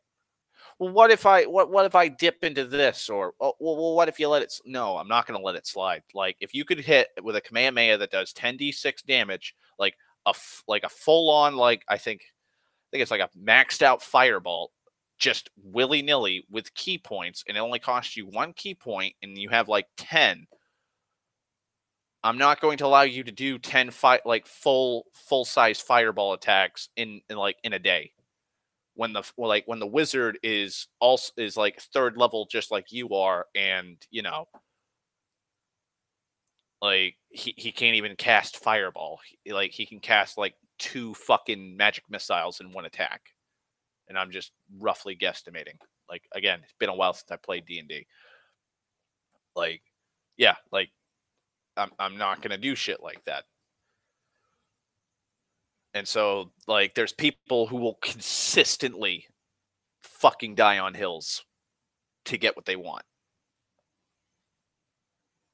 Well, I want a pair of these fucking gauntlets with like these claws on them, and like they're bear talon claws or fucking whatever. And oh, well, when I rake someone with it, it's a +3 adamantine bracer or gauntlet, so I can deal this much fucking damage, and it causes like no. I'm not going to allow that for a character this fucking at this fucking point in the campaign. You are level 2. You cannot have this. Well, I don't understand why I can't have that when this guy got, a +2 natural armor amulet. I rolled it up in the fucking the item in the loot pile. I randomly fucking rolled higher than normal, and bam, that was the random fucking loot thing that I had to roll up on a D100. You didn't want it. Nobody else wanted it. So the wizard said, fuck it. I'll take it. I need the AC. Well, I just think it's kind of fucked up that like you're handing out +2 amulets, but I can't get my +3 adamantine bear talon gauntlets from this little hamlet of 54 people. It's like, no, you can't. Like, if you go out to fucking, you know, out in Kansas to a fucking dead end town that's got like 29 people, are you going to be able to go up to like just like the random convenient, like the one convenience store in that town and be like, I want a fucking Mossberg 800 shotgun, please, and I want the largest caliber buckshot or fucking 12 gauge slugs you can give me? The guy's going to look at you and go, we don't carry that. You'd have to go somewhere way out the fucking way to do that. Are you going to argue with that man? Are you going to be like, well, I don't understand why you just can't give me a Mossberg 800 with like, a box of 12 gauge slugs? This is bullshit. You gave that guy, a fucking glass of water. Yeah. I was like, I offer free drinks, like free water to people. The guy said, fuck it. I'm dying from heat. Like, I'm dying from the heat. It's 95 out. I want a glass of water. So I gave him a glass of water. Why can't you just give me my fucking shotgun? Because we don't carry it. And I'm not going to give you a shotgun, because even if I could give you a shotgun, good sir, and a box of slugs, I'm going to need to do a background check. And you're going to have to wait for it to process through. Well, I'll just, and then like the player will fucking try his damnedest to just keep fucking fighting tooth and fucking nail to get what they want, because like I hate oh, it just grinds my fucking gears. I hate dealing with people like that. I hate dealing with people who like I can understand newcomers, like Josh was even telling me because he's like play with a lot of people that play D&D, right? I'm like, yeah, I've been playing D&D since I was like 14. Like I know my shit when it comes to D&D. Like I'd have to read up on it just to refresh my memory, but yeah, like I know how to play, I know how to make characters, all that. It's like etched into the back of my skull. Well, I'm kind of intimidated because I don't want everybody fucking like, hating my guts because I don't. I'm like, no, nobody's gonna hate your guts for not being able to play. I'm gonna fucking start getting annoyed though if like 3 months, like 2 months into the game, and we've been playing like twice a week, so like 16 games, like 16 like 4 hour long sessions into it, you still don't know how to play your character. Like you still don't know like how to add your base attack bonus and your strength to your attack rolls, or if you're using a two-handed weapon, applying 1.5 times your strength instead of +1 when dealing damage. I'm going to be kind of annoyed when you want to pick a lock and then you go, well, what skill do I use to pick a lock? Or I want to search this room. What skill do I use to like that kind of shit will fucking annoy me. Like first few weeks, okay, putting the training wheels on. Okay, we like you're getting the hang of it. Like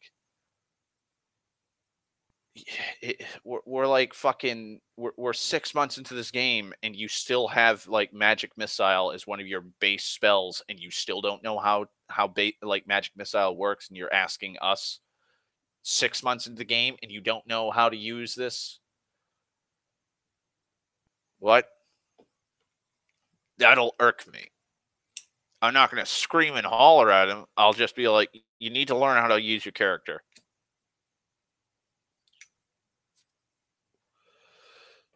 Or because Josh wants to make a Kratos character, kind of, where like he's been looking up like third and 3.5 uh blades of chaos because it can be converted to Pathfinder, and he found one from one of the Dragon magazines when God of War was really big, and people were like, "Oh, well, this is the thing," and it's a really broken thing. And he's like, "Well, if you were DMing, how would you play it off?" I'd be like, "Well, there's 6 abilities to it. It's insanely fucking powerful. I wouldn't give it to you like right out the gate, like per se, like full stock. Like you have this, 166k major artifact. Just start a game." Like I'd be like, all right, well, you have the blades attached to your forearms and you can swing them. And it's a 10-foot reach weapon right out the gate. He goes, all right. And I was like, so that's your first one. Just you automatically get that. And there's also like a ritual thing tied to it being attached to you. So that's your first thing. You're just going to start off with that. And then the other five would manifest every 4 levels. And if it was me, I'd be like, you can decide. And if you don't want if you don't want to decide it and you just want me to DM it and like put it into the story, like I would randomly roll a d6 and apply one of them. And if it was a 1 or a 6, that would be a reroll. And then it would just gradually get down to a d4 and so on and so forth until at 20th level you'd have like every fucking piece of it. So you'd be able to do your fucking 10-foot reach, you'd be able to stretch it, you'd be able to fucking change the metal of it so you could break through damage resist, like DR, so on and so forth. There's a lot of shit to it. And he's like, "Oh, okay, well that's cool." But then like that's just how I am as a DM. Like there's some stipulations, like, and it wouldn't be set in my campaign setting. It'd just be a generic fantasy campaign setting, like Kingmaker or a Pathfinder setting or a 3.5 setting. I'd just be like, yeah, like there's crazy fucking high magic shit like that all about.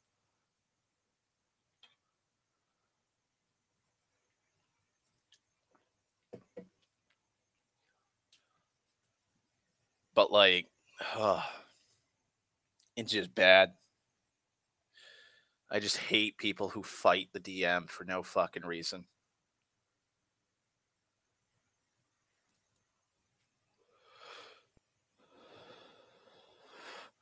Like again, like a lot of the fights I have sat at the table and witnessed, or I've sat on like behind the screen and listened to on on my headset on Skype. Like they're stupid. They're mostly fucking stupid. Like I remember one time, this is going back to when I was in high school. Uh, we were playing. I think it was in my first campaign that I ever played in, like full length, like that the 2 year long one, which is the basis of my lore. Or it was another game that we were playing on the side. There's secret rolls. The DM can roll secret rolls. And one of the rules that we liked was the DM would roll for us for certain things. So we were playing 3.5, there was the spot skill or the listen skill. Yeah, because perception is basically search, spot, and listen. And I think that's it. But it took those three skills and put them into one. So we're walking through a dungeon or we were walking through a city or something like that, and the DM rolled secret rolls for our spot and listen checks. And so he'd have all our character sheets, he'd have all the skills that he would need to know to do that he could roll secret rolls on. Like he's not going to roll a secret move silently skill for us, but it'd be like the senses, the general senses of a fucking character. And so, like, if it was like the smell of something or like just intuition, like, because they used to go with, I believe it's wisdom. I think wisdom's for like your intuition and shit. Like, if they had a really high wisdom and the roll didn't require them to really roll like they couldn't see or hear what was going to happen, but they had like a gut feeling, like the DM would roll a fucking wisdom check for everyone. And so we had a newcomer. He'd been playing with us for like four days or 4 sessions. We're walking through a city, and I think it was a city, and fucking we're going through a bazaar or a marketplace. Pickpocketer. Pickpocketer had a really high move silently, snuck up to the character, and the DM was like, "Oh well, the guy's sneaking on his side, so maybe his peripheral vision will catch him." I'll say that's a -5 because there's a lot of hustle and bustle in this marketplace. It's on his peripheral. Your peripheral vision is blurry. Like it's why you have to turn when you see something come out of your peripheral vision because I want to see what the fuck I just saw. It's why you react. So he's like, I'll take a -5 to it. And I think there was like two of us behind this guy, the character, and we the DM fucking rolled, and like we were just zoning out. We're just looking at the market. We're hearing people scream like "fish for sale, get your fish for sale," and we're like, "Oh, look at that fish! The price of fish has gone down." And so the DM does his thing. The fucking pickpocketer is able to fucking cut the coin purse off the belt of the character and successfully run away with like 200 gold pieces. We get to a tavern for the night. We go. Guy wants to get drunk or he wanted to do something in the tavern, sat down at the bar, orders up a couple drinks. Barkeep's like, all right, well, here's your two flagons or like your fucking tankard of mead and like your two shots of whiskey. That'll be 9 silver, please. So the guy's like, don't worry, old chap. Reaches over there. Where the fuck is my coin purse? And the DM's like, you reach over to you reach over with your hand and you grope where your coin purse is. You don't feel it. So the guy's like, you look and you see that on your belt is the distinct gouge of what appears to be a cut. It seems like somebody has cut off your coin purse that was strapped there.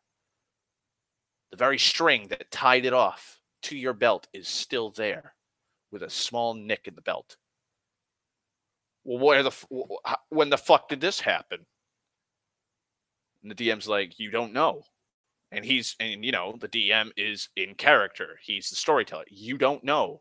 Like, you don't know when that happened. Well, I should fucking know. Why?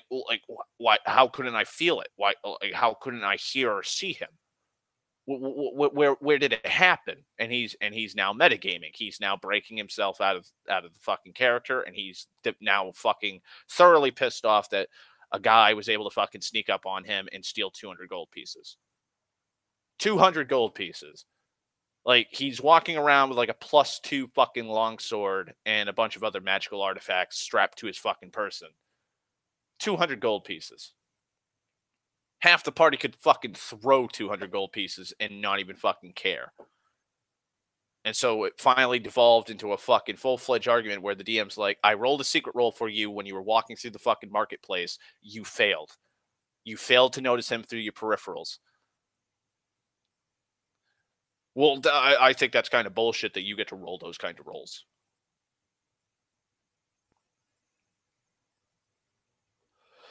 And the DM's like, then how could I do an element of surprise?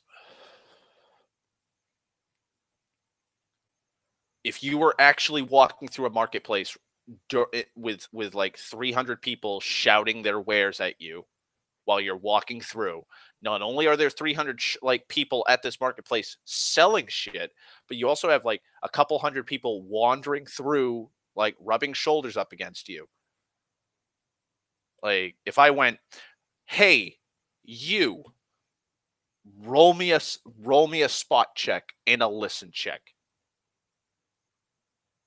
That's the like the element of surprise. Like, you're already going to know out of character that someone's trying to do something, or you're going to see something. It's not natural. But if you succeeded your role, I would have been like, you see a guy skulking through and he's trying to get close to you. What do you do? And then you would have been able to react. Well, why didn't I notice him? I have a 15 to spot checks. Well, I took a -5 because it's your peripheral. Well, that shouldn't work. I have a 15 in spot. Like, I don't understand why I'd take a -5 for my peripheral vision. Dude, like, you literally saw somebody walk through the library from your peripheral vision, and then you had to look to see if you saw somebody do something. You're like, you need to focus your attention on what you saw on the corner of your sight. But if there's a lot of shit happening along, like, just cluttering your vision, you're not really going to notice this one dude skulking through a bunch of people that are rubbing shoulders up against you. You're not going to be able to see it.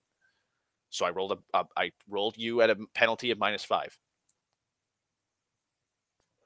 The guys walking behind, like the guys walking beside you, got a -5, and the guys behind you did not, because they could see him, but they failed their rolls really badly. So they were just distracted by the hustle and bustle of the city. If you had rolled higher, you would have seen him. I am sorry.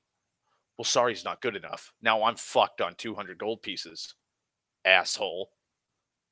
And it just evolved into fucking just spouting names at each other and bitching, complaining about how the DM's cheating, how he's an awful DM, how it's kind of fucked up that he has a 15 spot, but he can't fucking spot this one dude. And then you have me and whoever else in the party's like, we'll just throw you the money.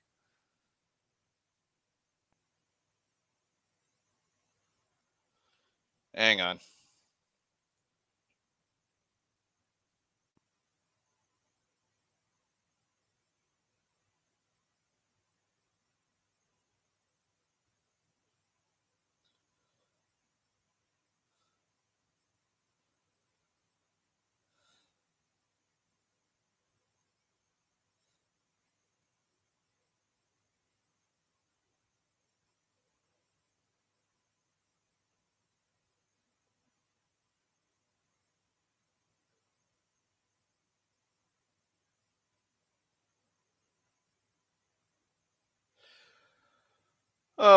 Fuck.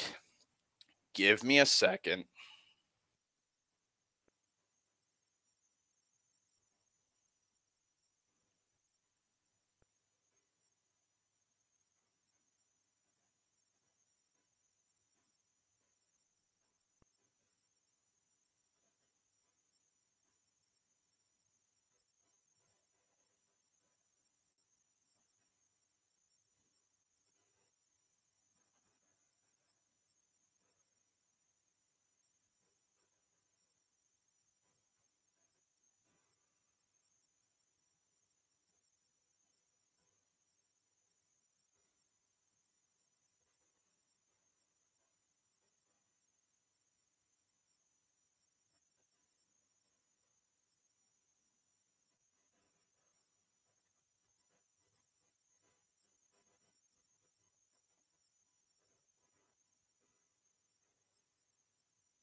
No, sorry, I'm texting somebody right now.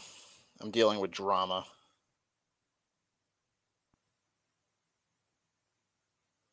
Uh,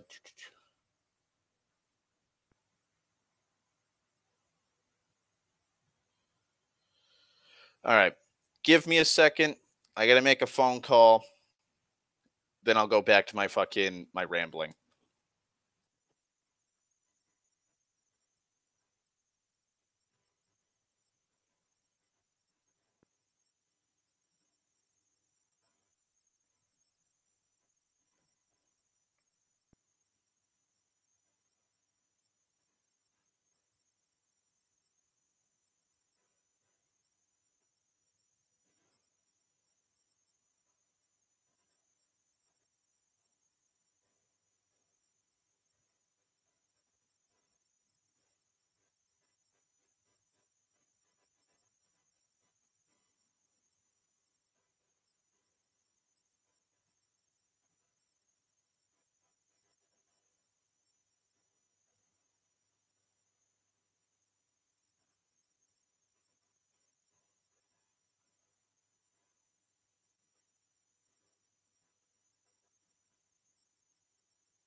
Okay, I'm back. Sorry. So fucking sorry. I am so sorry for that 20-minute fucking silence. Whew. Fucking drama, man. God, drama. Fucking hate drama.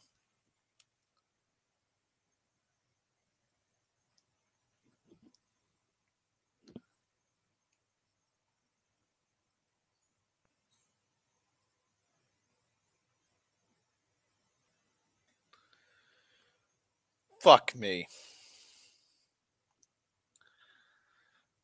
Yes, that bad.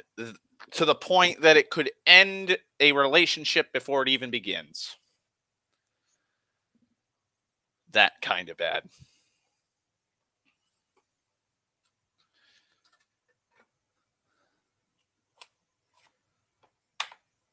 Oh, fuck. And I have fucking plans set up for tomorrow, and I don't think they're even gonna fucking go through because of said drama. Uh, I'm hoping they don't. I hope my plans go through tomorrow. I have a weekend planned, and that might be fucking out the goddamn window.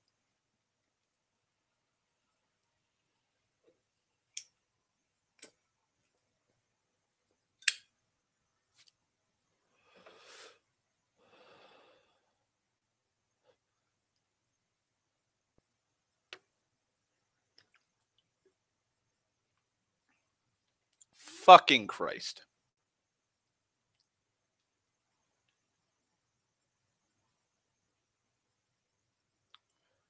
Fucking Christ. Okay. Also, during this call, dealing with this drama, I decided to start cooking something. You happy, Jen? The heathen in me has been awoken. I'm making dirty rice, so I might slip out in like 5 minutes to fucking drain the hamburg or the ground beef and then fucking toss it into the rice that's cooking right now with the veggies. You happy, Jen? I'm eating. I'm eating my weight in food. I'm going to engorge myself and then go into a summer hibernation until winter has come. Okay. Going back to my point, try and take my mind off this somewhat, but it's not really going to help now. Taking my mind off of it. So, yeah, guy was bitching and complaining about the fucking DM deciding secret roles. Secret roles work. Secret roles should be a goddamn thing that every DM employs. Especially when it comes to fucking like I just want a fucking game. I just want a game that's good. Like really, really good.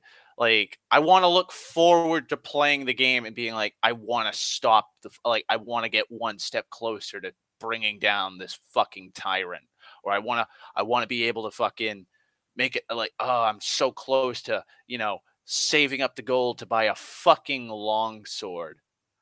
Like I just want a good game where I feel invested and I feel like I mean something in the game. Like, Jesus Christ. Can I just have a game? Can like, I'm sorry. Like, I've gone from being like this somber, like, I'm just going to talk about it like, to just outright rant, angry rant, just venting. I am venting my frustrations out on this topic. Like, I want the party to have a cohesive fucking narrative. I don't want I'm chaotic neutral and I have no real qualms into playing with you guys. I'm just the Joker. Well, if you're the Joker and you just want to promote chaos and kill as many people as you can or just bring as much misery as you can to people, why are you joining a merry band of like good aligned characters?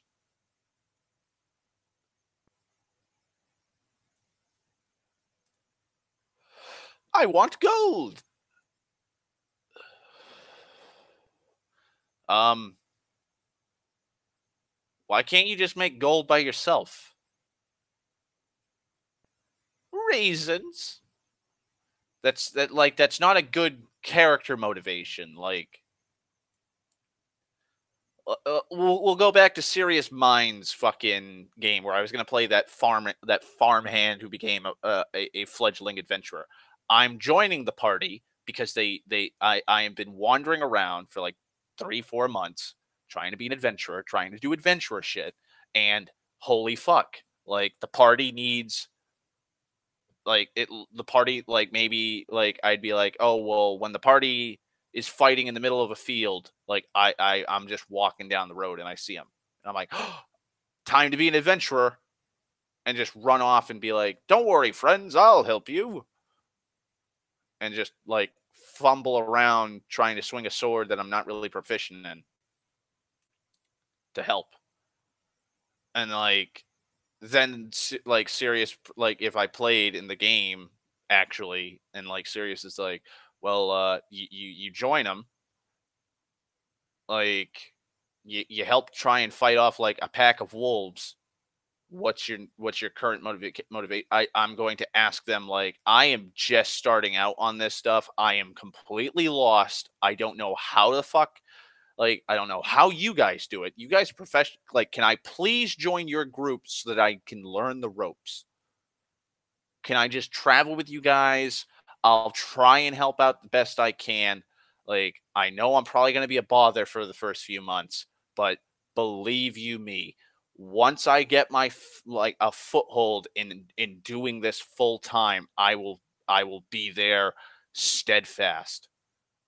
And like that's my motivation. Like doesn't matter what fucking alignment I am. It's just I want to be part of the group so I can learn the ropes because I'm a brand like a fresh recruit adventurer. Like I am a novice, and here are some knowledgeable folk that know how to be adventurers.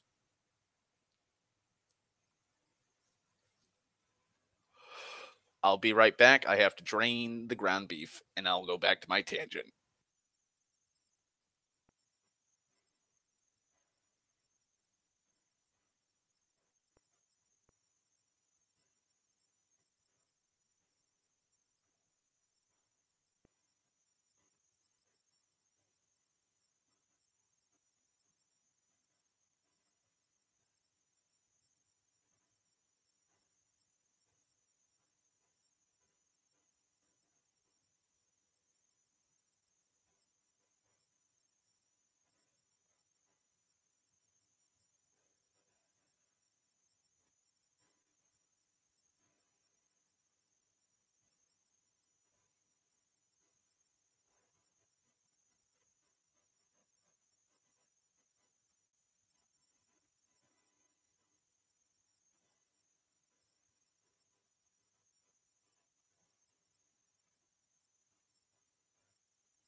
Okay, I'm back. And apparently, Jen has left 2 minutes after 2 minutes before I come back. Lovely. Just my luck. Bye, Jen. If you listen to this later.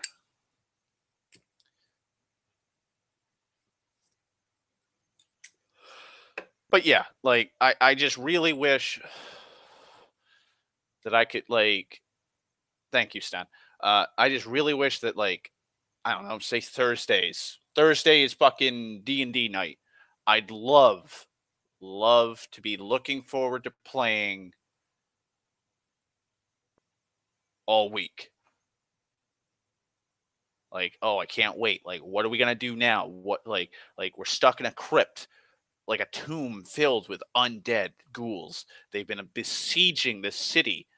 Like, we're the only people able to stop this, and we've been tracking for like 3 weeks now through all the underbelly, like the seediest underbelly portions of the city's districts, and like we've been finding out like a web of lies and secrets being orchestrated by like the arch mage of the guild, and he's in cahoots with the fucking uh like grand vizier to the king, and he's using like one of his apprentices who's a necromancer to stir up these undead and basically bring the dead to life so that they can forward their agenda. And like we need to capture this apprentice and bring him to justice so that he can be interrogated and questioned so that we have evidence to move forward with bringing down the Grand Vizier's plan of overthrowing the king. Like, I want to be able to sit there and go, how are we going to do this? Like, are we going to like does he have an ace up his sleeve? Does he have a trick? Like, is this going to fucking go off without a hitch, or is there going to be like a ploy? Is like the Grand Vizier nowhere on his trail, and so is he trying to cover up his tracks, or is he hiring the thieves guild, or is he going to hire assassins to try and fucking waylay us during this? Like, I want to have that kind of fucking passion. I want to have that passion where I'm like, holy fuck, I can't wait to play again. Like, I want to feel the same way I feel when I watch an episode of goddamn Game of Thrones. You know,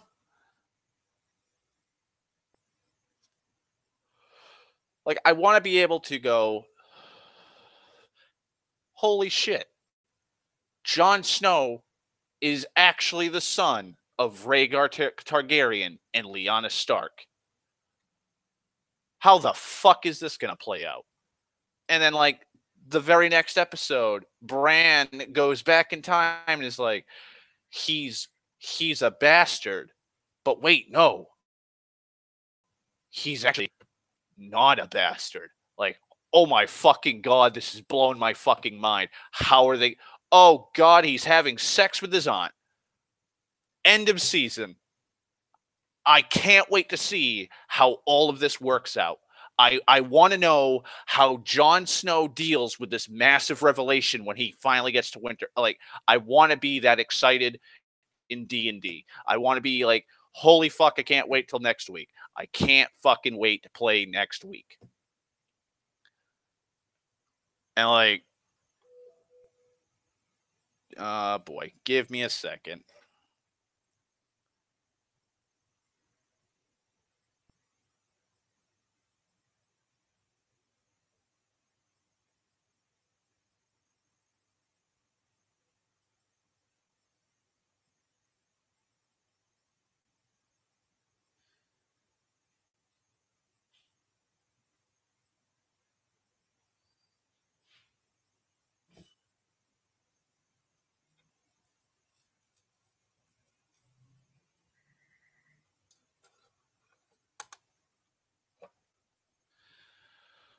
Oh, lovely. Also, hey, Callens, rambling incoherently about my disillusionment with Dungeons and Dragons in general.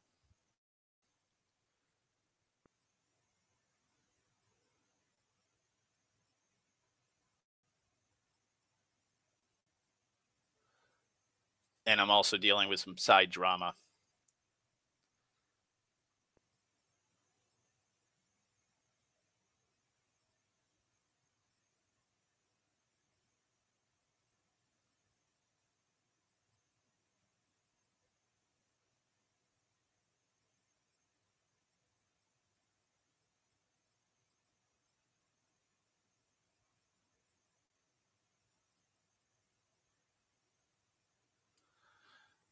No.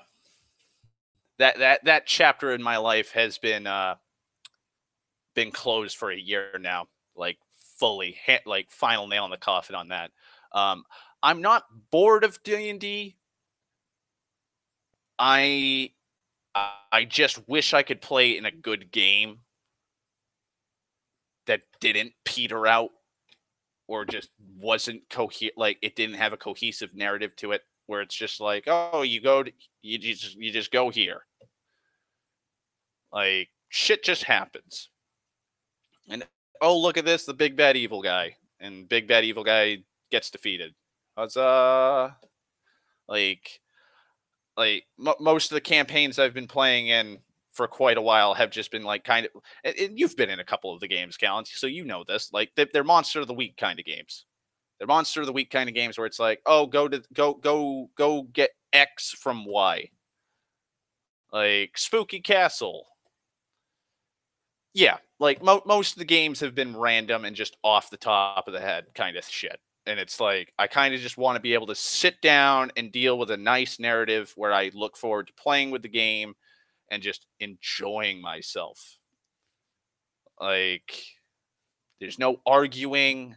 Everybody everybody's having a grand old time. It's just I just want that fun back. I just want to be able to sit down and be like, it's not a numbers game. It's not me sitting there just waiting for my turn, or it's not me just sitting there waiting for like shit to happen.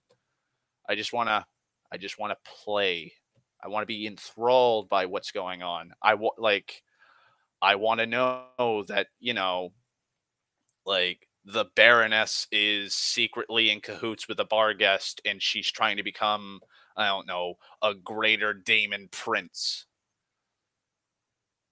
And like where like we only encountered like this whole thing, like this whole plot of like she's dealing with a fucking demon from another dimension and she wants to become one with the warp and become a demon herself. Like the only reason we discovered this is at the ball, like say two of the party members were just roaming through, like say they got drunk, like let's say it's at a ball that she's hosting and we all get drunk and most of us are just having a grand old time in like the great hall, and like two of them are like, we're gonna go out and like take a piss or something, or we're just gonna go out and get some air, maybe sit down, smoke some pipe weed and just relax. And like they walk out and they're sitting on like the court, like next to the courtyard or where the garden is, and they're sitting there just smoking, like puffing off their pipes, and they're like, who the fuck is that?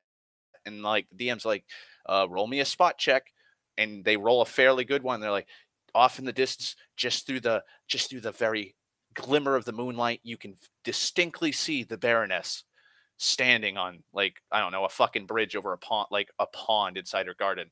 You see you see the Baroness standing there, and you see a quadrupedal creature. And then like one of them could be like, I roll a knowledge check, or I roll this, or what kind of rolls could I do to try and figure out what kind of quadrupedal creature it is? Or like maybe they're like, holy fuck, she's talking to some kind of four-legged creature, let's go sneak up and try. And like they succeed, and like the two party members sneak in, and like they're hiding in a fucking bush, and they overhear just a little bit like, soon my Baroness will become a demon prince of Thrakaluk. And it's like, oh my god, like this is a fucking, like this is a plot twist I didn't see coming. Like we're just random adventurers, and like we have a really good reputation, and so we thought she just invited us, to just enjoy the feast. Like holy shit, like this is just something we didn't even know. Like we didn't even know this happened. And then they come back to the party and like they're like, no, you're drunk. You're drunk. Like you guys were smoking the pipe weed. Like, no, I don't believe you. And then all of a sudden it's like, no. And then like the DM's like, well, roll we're gonna have you roll a sense motive check. A sense motive check, and oh look, the cleric has like zone of truth. And like they pop off first, they do the sense motive check, and it's like you kind of feel like they might have they saw something, but you don't know if it's true. Themselves believe they saw what they saw. and that could be either because it's true, or they're high on pipe weed, or they're drunk, or a combination of the latter. And so like they pop off, oh my god, they're telling the truth. And so like there we go. We got a whole side plot to deal with. Like I want to be able to just walk in on that kind of shit. And I did that off the top of my goddamn head. And just be like, oh, well, the bar guest is doing all kinds of rituals and they need to do like a sacrifice on like a sacred holy day. And she needs to fucking do it at like the zenith of the sun, like high noon, or the next the next new moon in the next, like in the next month. She has 30 days to slaughter like a virgin lamb. I don't know why, like, you need to slaughter a virgin lamb on like a new moon the following month to become a demon prince, but like something like that. And it's like, well, how are we gonna figure out like it has to be a really really important lamb, man. Like who around this area has a really fucking like who has a 3-time county fair winning lamb? And it's like, old Farmer Giles got one like that. He's won 6 years in a row.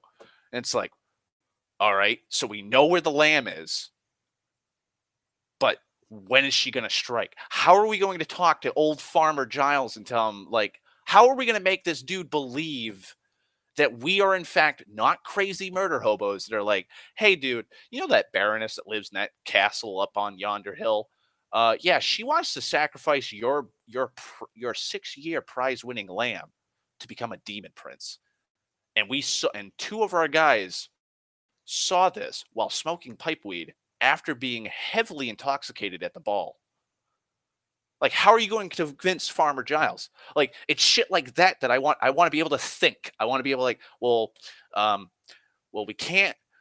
We could maybe we could do this. Like, maybe we could bribe him, or we could pay him to allow us to like live in the barn, like because we don't have a place. Like, this town is too small to actually have a full operating inn. Plus, because of the ball, there's so many people. Maybe we could just say, we could bluff him and be like, oh, well, all the taverns are full and all the inns have no rooms because of all the people that came to this Baroness's ball. Please, Farmer Giles, could we please stay here on your secluded, quiet farm? Like, it's no bother to us. We don't want to stay in your homestead. We'll stay at the barn, right next to that six-time winning lamb you got. And maybe like we succeed, and it's like, and then say we succeed in doing that. Now we have to fucking figure out, like, when is she gonna come? Like, she has 30 days before the next new moon. Like, the next new moon is like 30. How are we gonna tell like this? Well, into the keep when like nobody can try and find out like maybe we sneak in and like try and eavesdrop on stuff. Maybe we talk to her. Maybe we can convince her that we're like, you know, like something. We need to figure out how to figure out when she's gonna like. I want to. Oh my god, you don't know how badly I want to be able to sit there and go and just spend a week, 2 weeks, 3 weeks, just trying to think ahead. And then like find out, and then like plot twist, the Baroness isn't really the big bad. She's working for the bar guest, and the bar guest is actually using her as a conduit. Like like we find out through the I don't know, through the fucking grapevine, like we're digging through ancient arcane tomes, and it's like, wait, no. Like, bar guest wouldn't be giving, like, why would a bar guest give out like a lowly baroness the chance of demonhood? Oh my god. Like, he has a brand, like, say we see him or encounter him trying to catch him so we can stop this, and like the DM just throws out like just a small remark can go so, like, you see a brand and it's a circle with a plus sign carved through it, and it's branded right on his side. And then we're like, fuck. So we go through all our ancient tomes. The cleric and the wizard are fucking up all night, one of the other party members is making pots of coffee nonstop so they don't pass out. And then they're like, you turn to page 9,217 on this ancient tome of the Outer Realms, and you finally see it. That brand mark is for Beelzebub. And only Beelzebub can attain a mortal body by tricking somebody into going into a daemonhood ritual. And it's like, holy fuck. That bar guest is either seducing or charming this fucking Baroness, who the people love, by the way. Like, she's not evil.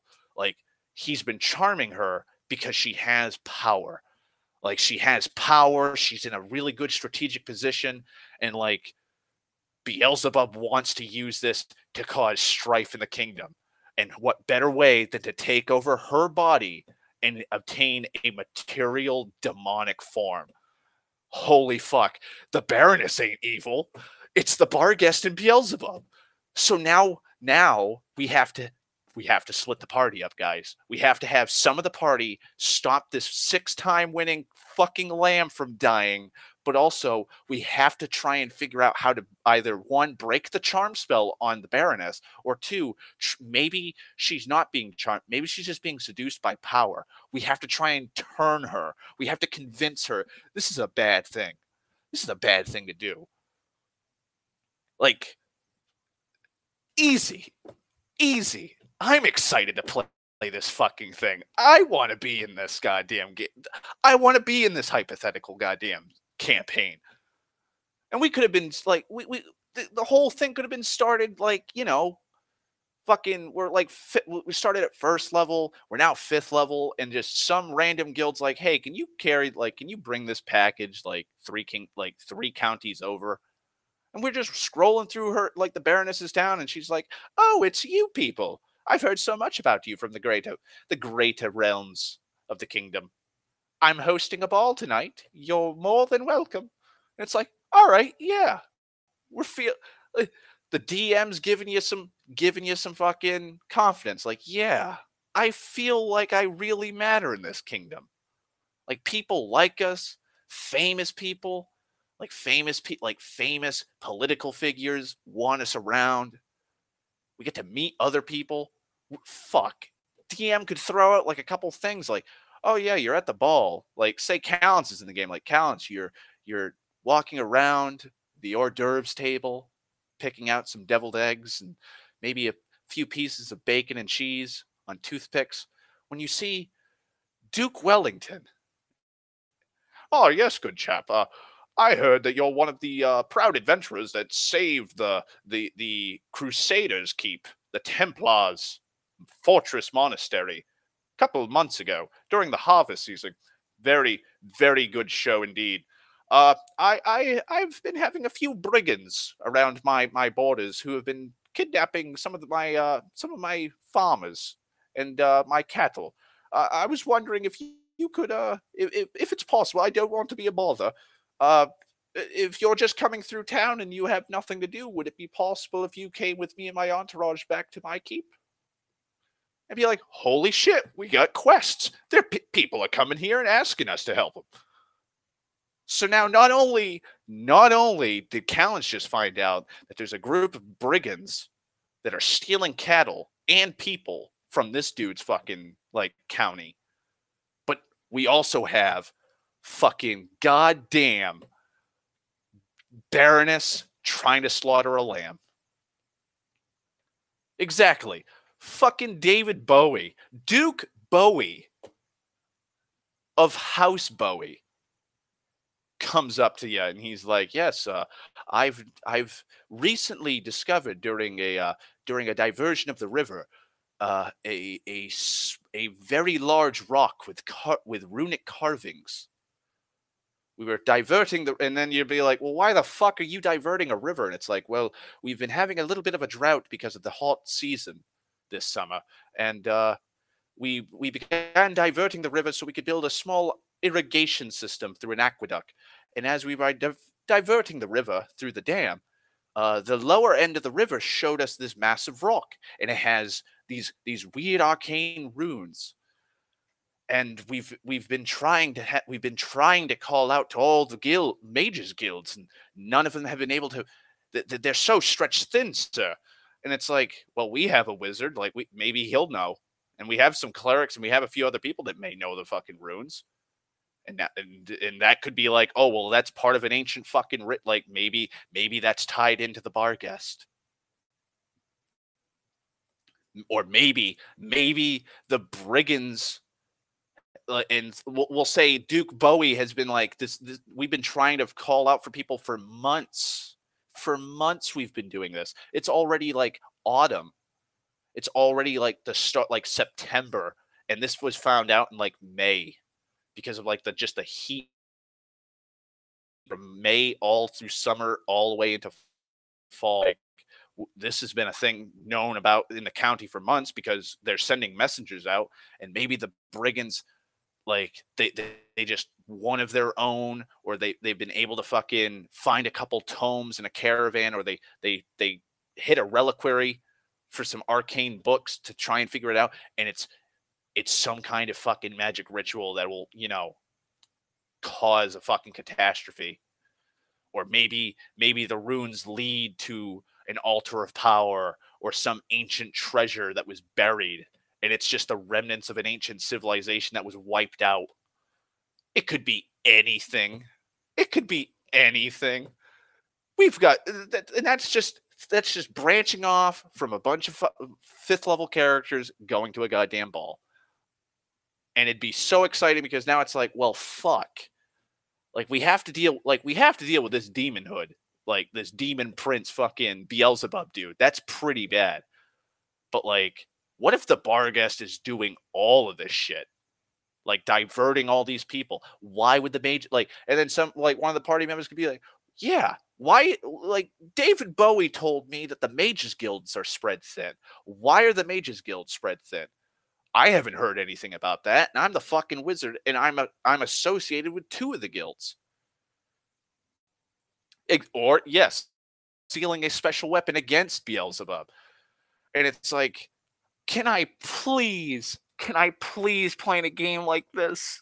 Can I just wander the land and just be like, feel a sense of worth, instead of, you go here, you go to these woods, there's giant spiders, fight the giant spiders, fight the giant, you have slayed the giant spider, you now have 100 experience points and have found 5 gold pieces, hooray. Time to go back to generic village number 492. Oh no, NPC. Danger, Will Robinson. Most of my recent games that I've been playing have just been abhorrently boring.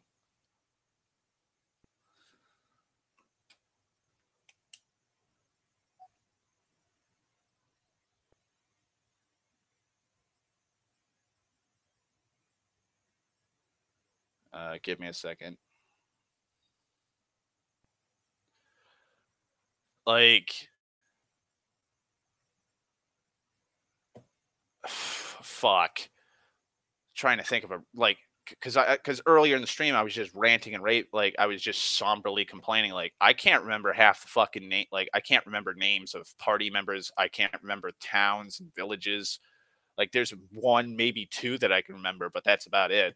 Like I know the classes more than I know the names. And it's like, oh god. I was playing I was playing the One Ring. I was playing the One Ring campaign, which is a Lord of the Rings pen and paper game. And we were in Bree. It's me, my friend Will, and my friend Eric. And I've only played 2 games with them because it's really hard for us to all sit down and play together. And so I was an elf of Rivendell. I had been alive since the Second Age. I had fought against Sauron in the Last Alliance. Will was the dwarf because Will loves playing dwarves, and Eric was a member of the Rohirrim who had gone northwards because he wanted to. He had some news from the south to tell the Rangers of the North, and the DM was just playing it off the top of his head.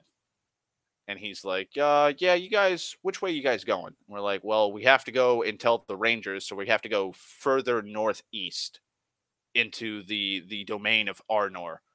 And he's like, all right.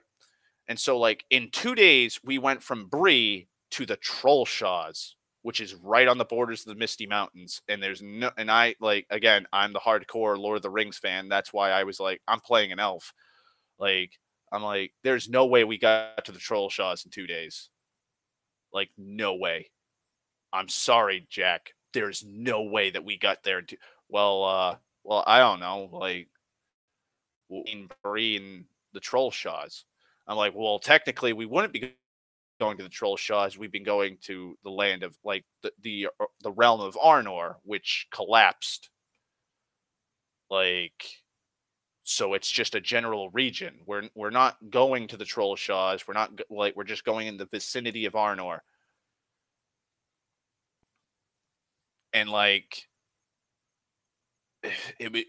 he was just like, fine, you guys go to this location, like, Weathertop kind of thing, and you guys see a bunch of Rangers just sitting there. I'm like, okay. And so we tell, and like, Eric tells them, like, I have news from the south, like, like, Mordor is gathering arms again. Like, orcs are being seen across the eastern shores of the Anduin, and like and then Jack's trying to role play the Rangers, and they're like, they just look at you with gruff glances and stares. And it's like, I'm sitting in the back of my head like, fucking Mordor, Mordor has not been around in action full force like this for almost 3,000 goddamn fucking years. Fucking Mordor, the land of Sauron, the Dark Lord of the One Ring.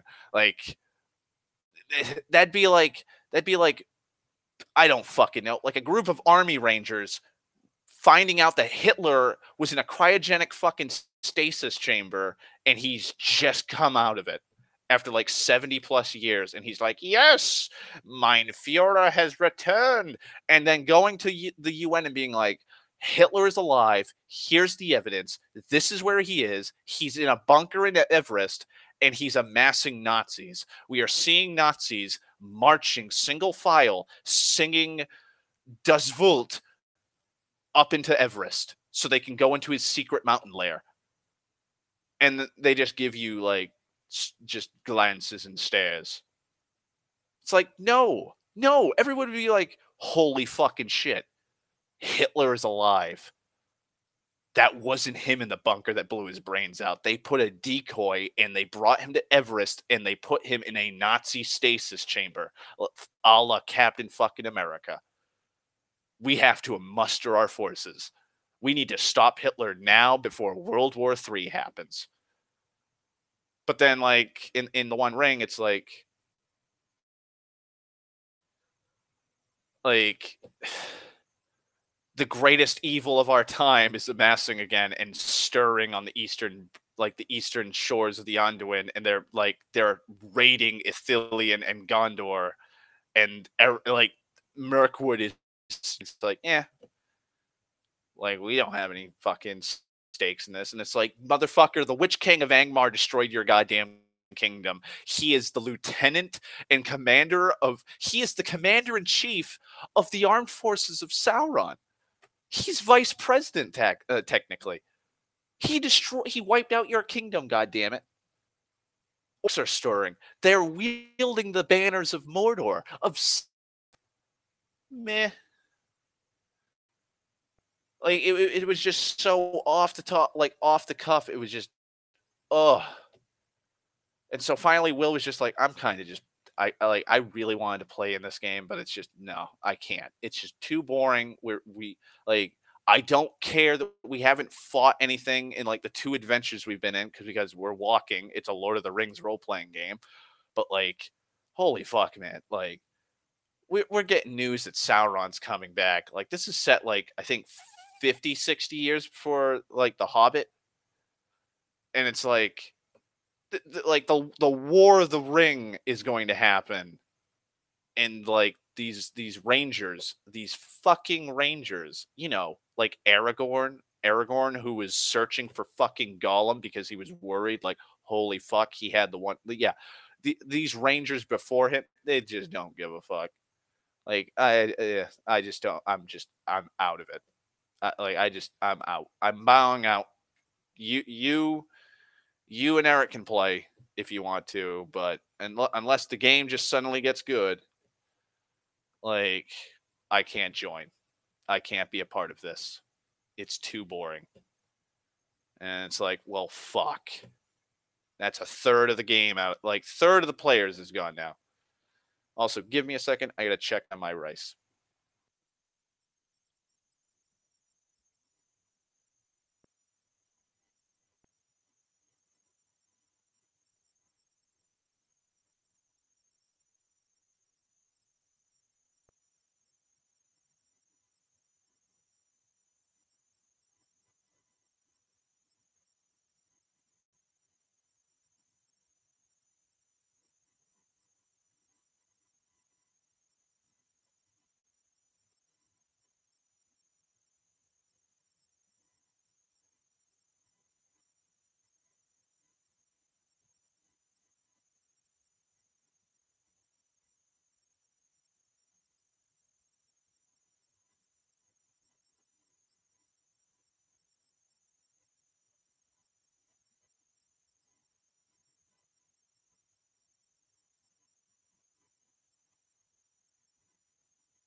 And back. Burnt my rice. Fuck. I burnt my goddamn rice.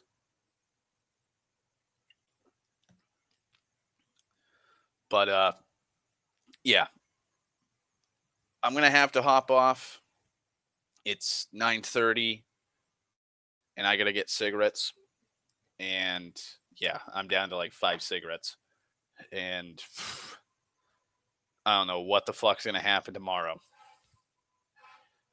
Especially with this fucking drama that's just cropped up. So I'll talk to you guys later. I'll probably try and, like, if shit falls through tomorrow and I can't fucking, like, I can't, spend the weekend with Danny, like, I'll do a stream tomorrow and I'll come back to just ranting and raving about this topic because I could rant for fucking ever just about, like, just wanting to play in a good game. But thank you, Sten, for coming. Thank you, Jen. Thank you, Callants. Thank you for everybody who listens and watches this. I hope you guys have a wonderful evening. I hope your weekends are good. And I will talk to you guys later.